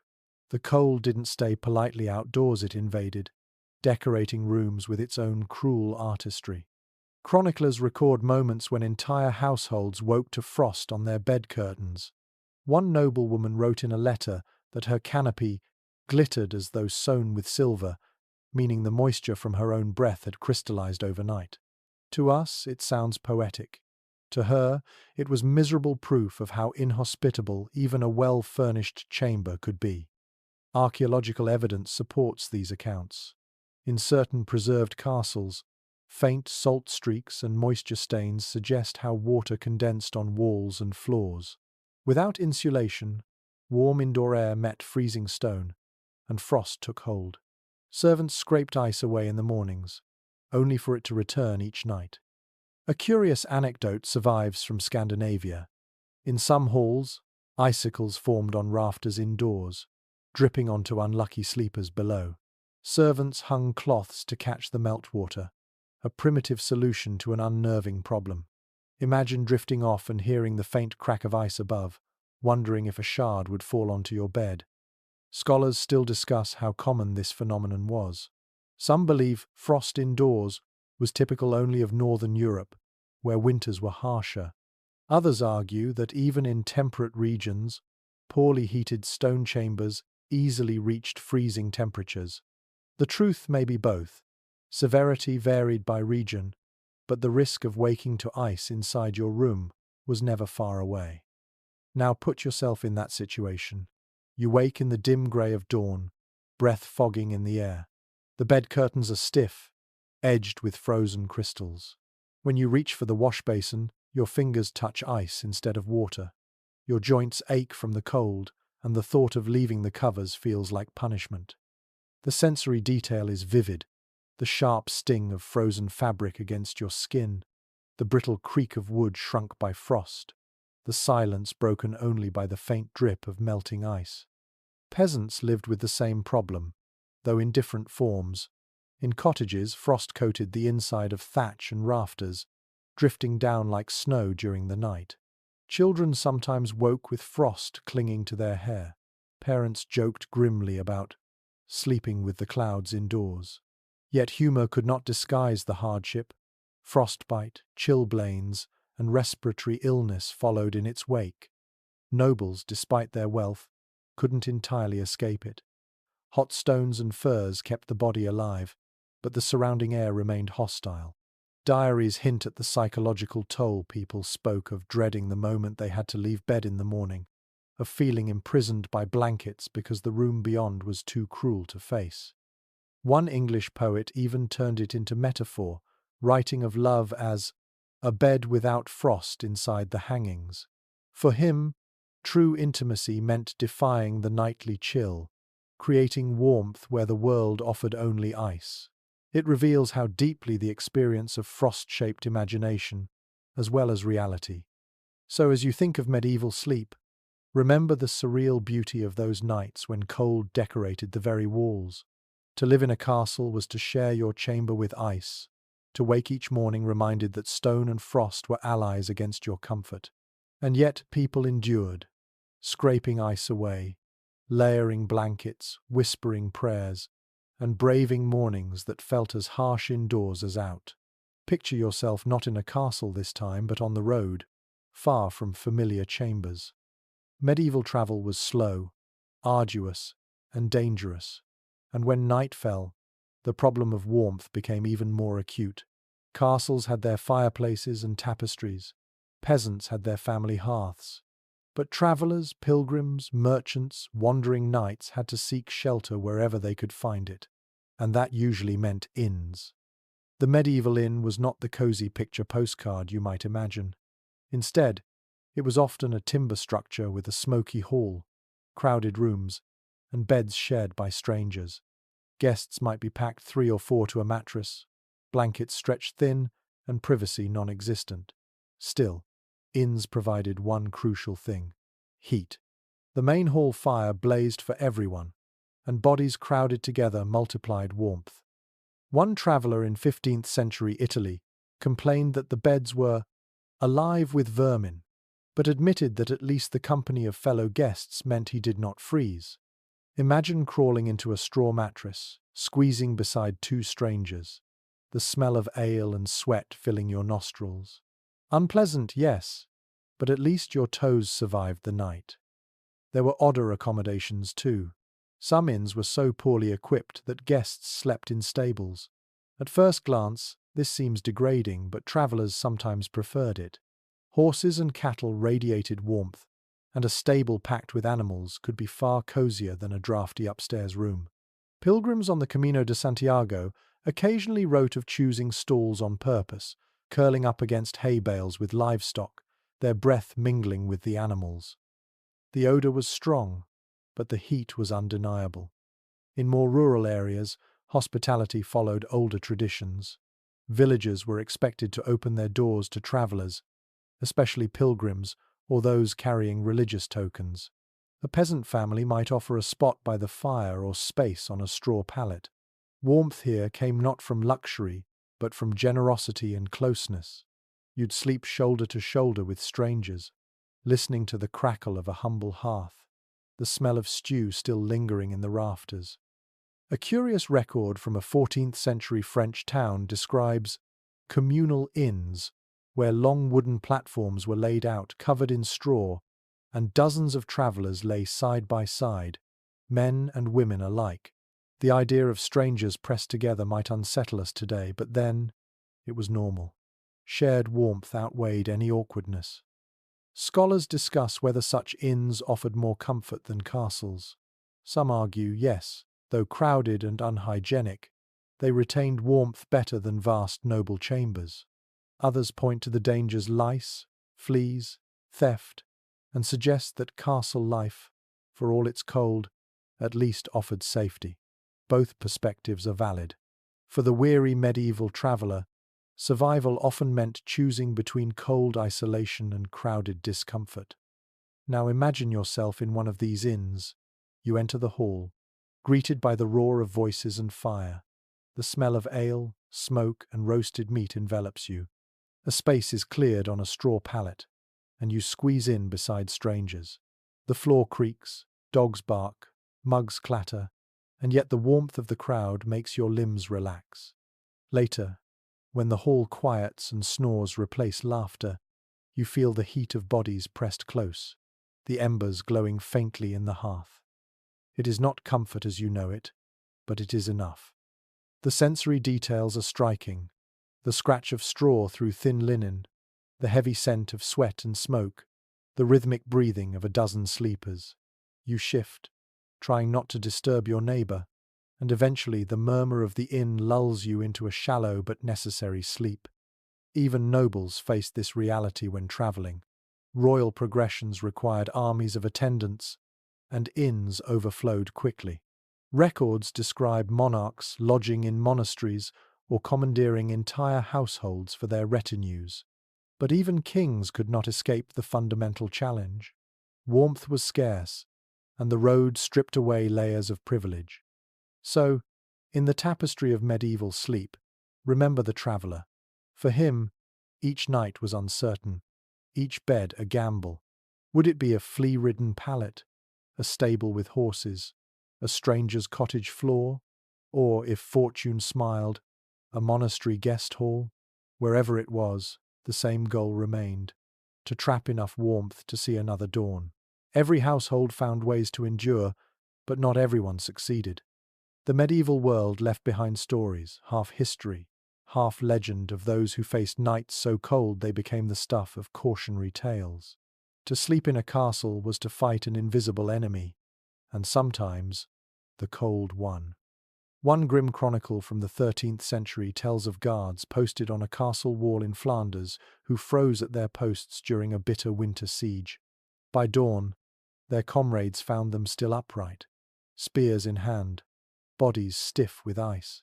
The chronicler noted it not as tragedy but as proof of winter's cruelty, as though the cold itself were a weapon of war. Imagine the eerie sight: men transformed into statues overnight, their watchfires long extinguished. There were softer, more personal tales as well. A letter from a noblewoman in Burgundy recounts how her cousin, visiting from Italy, trembled all the night and begged for dawn, for he had never known such frost. The man survived, but the story was retold with laughter mocking him for his weakness, while quietly acknowledging the terror of a night that seemed endless. A curious folk story from Scandinavia speaks of a bride who entered her new husband's castle only to collapse from the shock of the cold chamber. Villagers whispered that she had been cursed by the ice spirits of the north. Whether she died from illness or simply from exposure, the tale lived on as a warning. Even noble marriages could be tested by stone walls and winter winds. Scholars remain divided on how literally we should take these accounts. Were they exaggerated for drama, turning ordinary hardship into legend? Or do they reflect real, devastating losses to frostbite and hypothermia in an age without insulation? Some believe chroniclers inflated stories for moral lessons, while others see them as accurate records of a climate harsher than ours today. Now imagine yourself hearing such tales in a great hall. The fire burns low, shadows dance on the walls, and an old retainer tells the story of a knight who perished in his sleep because he trusted too few blankets. Children listen wide-eyed, clutching their cloaks tighter. These stories serve not only as entertainment but as warnings. Take the cold seriously, or it will take you. Even travelers' accounts sometimes carried this tone of caution. Pilgrims wrote of companions lost on mountain passes, their bodies discovered in spring, curled as if still asleep. Soldiers on campaign described comrades who never rose from their bedrolls, their cloaks stiff with frost. The line between sleep and death blurred too easily when temperatures dropped. The sensory details of such nights are chilling. The sting of frost on bare skin, the numbness creeping through fingers and toes, the dread of closing your eyes and not opening them again. To lie down in a freezing chamber was to gamble. Blankets, fires, and prayers were the stakes. Survival was the prize. But alongside these grim tales, there were also stories of endurance. Peasants boasted of winters survived in humble cottages where closeness and fire kept families alive. Nobles celebrated hunts and feasts in midwinter, proof that their wealth conquered the season. For every account of loss, there were voices declaring resilience, framing survival itself as a kind of victory. Perhaps that is why legends of freezing nights persisted. They reminded listeners that castles, for all their strength, were not invulnerable.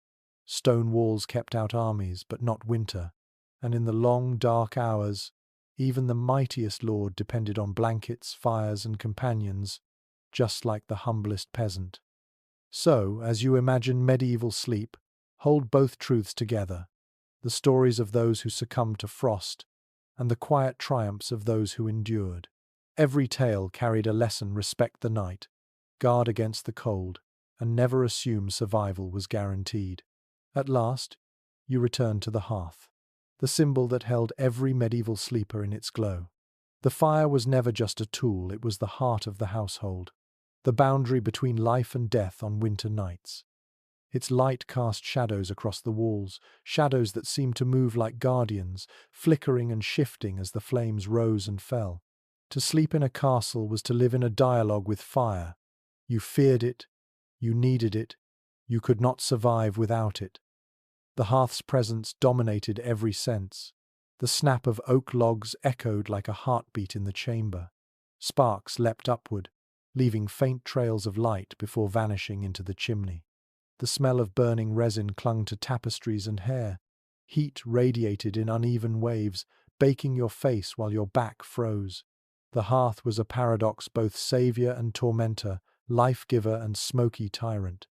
Nobles celebrated fire as a mark of status.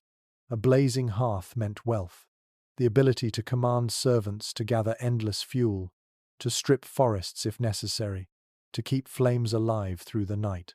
Some households even employed dedicated fire wardens, servants whose sole duty was to ensure that embers never died. To let the hearth grow cold was more than inconvenience, it was disgrace. Yet the poorest also gathered around their humble fires with the same reverence. Peasants squatted on earthen floors, huddled with family and livestock, watching flames lick at rough logs. They laughed, told stories, prayed, and passed bowls of stew. Theirs was not the grandeur of carved stone hearths, but the comfort was no less real. In both castle and cottage, fire drew people together and made sleep possible. A curious account from a traveller in Germany describes villagers circling the hearth and stretching their hands toward it before bed, whispering blessings as though the flames themselves were sacred. They believed the fire carried their hopes into the night, protecting them as they slept. It reveals how practical necessity blurred into ritual. The fire was not only warmth, but spirit, memory, and faith. Historians still wrestle with how much of this reverence was practical versus symbolic. Some argue it was purely survival instinct dressed in custom. Others suggest fire was genuinely spiritual, a force woven into cosmology and daily prayer. Perhaps both are true. Medieval people lived close enough to danger that fire naturally became more than fuel, it became meaning. Now, picture yourself in your imagined castle one last time. The bed curtains are drawn, blankets piled high. Outside, the wind lashes the towers, snow hisses against shutters, and the night presses in with all its weight. But in the great hearth, embers still glow, their faint light slipping through cracks in the curtains. You close your eyes, hearing the low sigh of flames, knowing they are the thin line holding the frost at bay. The sensory experience is complete, the taste of smoke still on your tongue, the weight of wool and fur across your chest, the warmth of a dog curled at your feet, the whisper of a prayer echoing in your head. You drift toward dreams, knowing that sleep in the Middle Ages was never easy, never assured, but always fought for with every trick, ritual, and fragment of warmth available. In the end, castles were fortresses against men, but never against winter. What saved their inhabitants was not stone or steel, but resilience, invention, and community. To survive the night meant layering blankets, sharing heat, burning fuel, and clinging to hope. Against the endless chill of the medieval night, humanity itself became the true fire. Now let the pace soften. Imagine the embers glowing faintly, their light no longer fierce but gentle, like coals resting after long labor. The chamber is quiet, the rush of wind beyond the walls, fading to a distant murmur. You feel the weight of blankets, heavy and protective, pressing you down into the mattress. The struggle of cold, the vigilance of fires, the noise of dogs and servants, all of it recedes as though you have drawn a curtain across the world. Your breathing slows. Each inhale tastes faintly of smoke and wool. Each exhale drifts into the still air. The sounds that once echoed boots on stone, shutters rattling, monks chanting are now memories, softened into whispers. The castle itself seems to sleep, its stones holding silence like a promise. Picture yourself safe within your cocoon. The dog at your feet sighs and shifts. The last candle gutters out, and darkness folds around you like another blanket. The cold is still there, yes, but you no longer fight it. You accept it, as those before you did, knowing that sleep is a fragile truce with the night. Your body grows heavier, thoughts dissolve into shapes and colors. The medieval world, with all its chill and smoke, becomes distant, like frost melting in sunlight. What remains is only calm. You are warm enough, safe enough, tired enough. And so the story closes. The hearth flickers, the bed holds you, and the long night carries you gently into dreams. Rest now as they once did, wrapped in quiet resilience. Sweet dreams.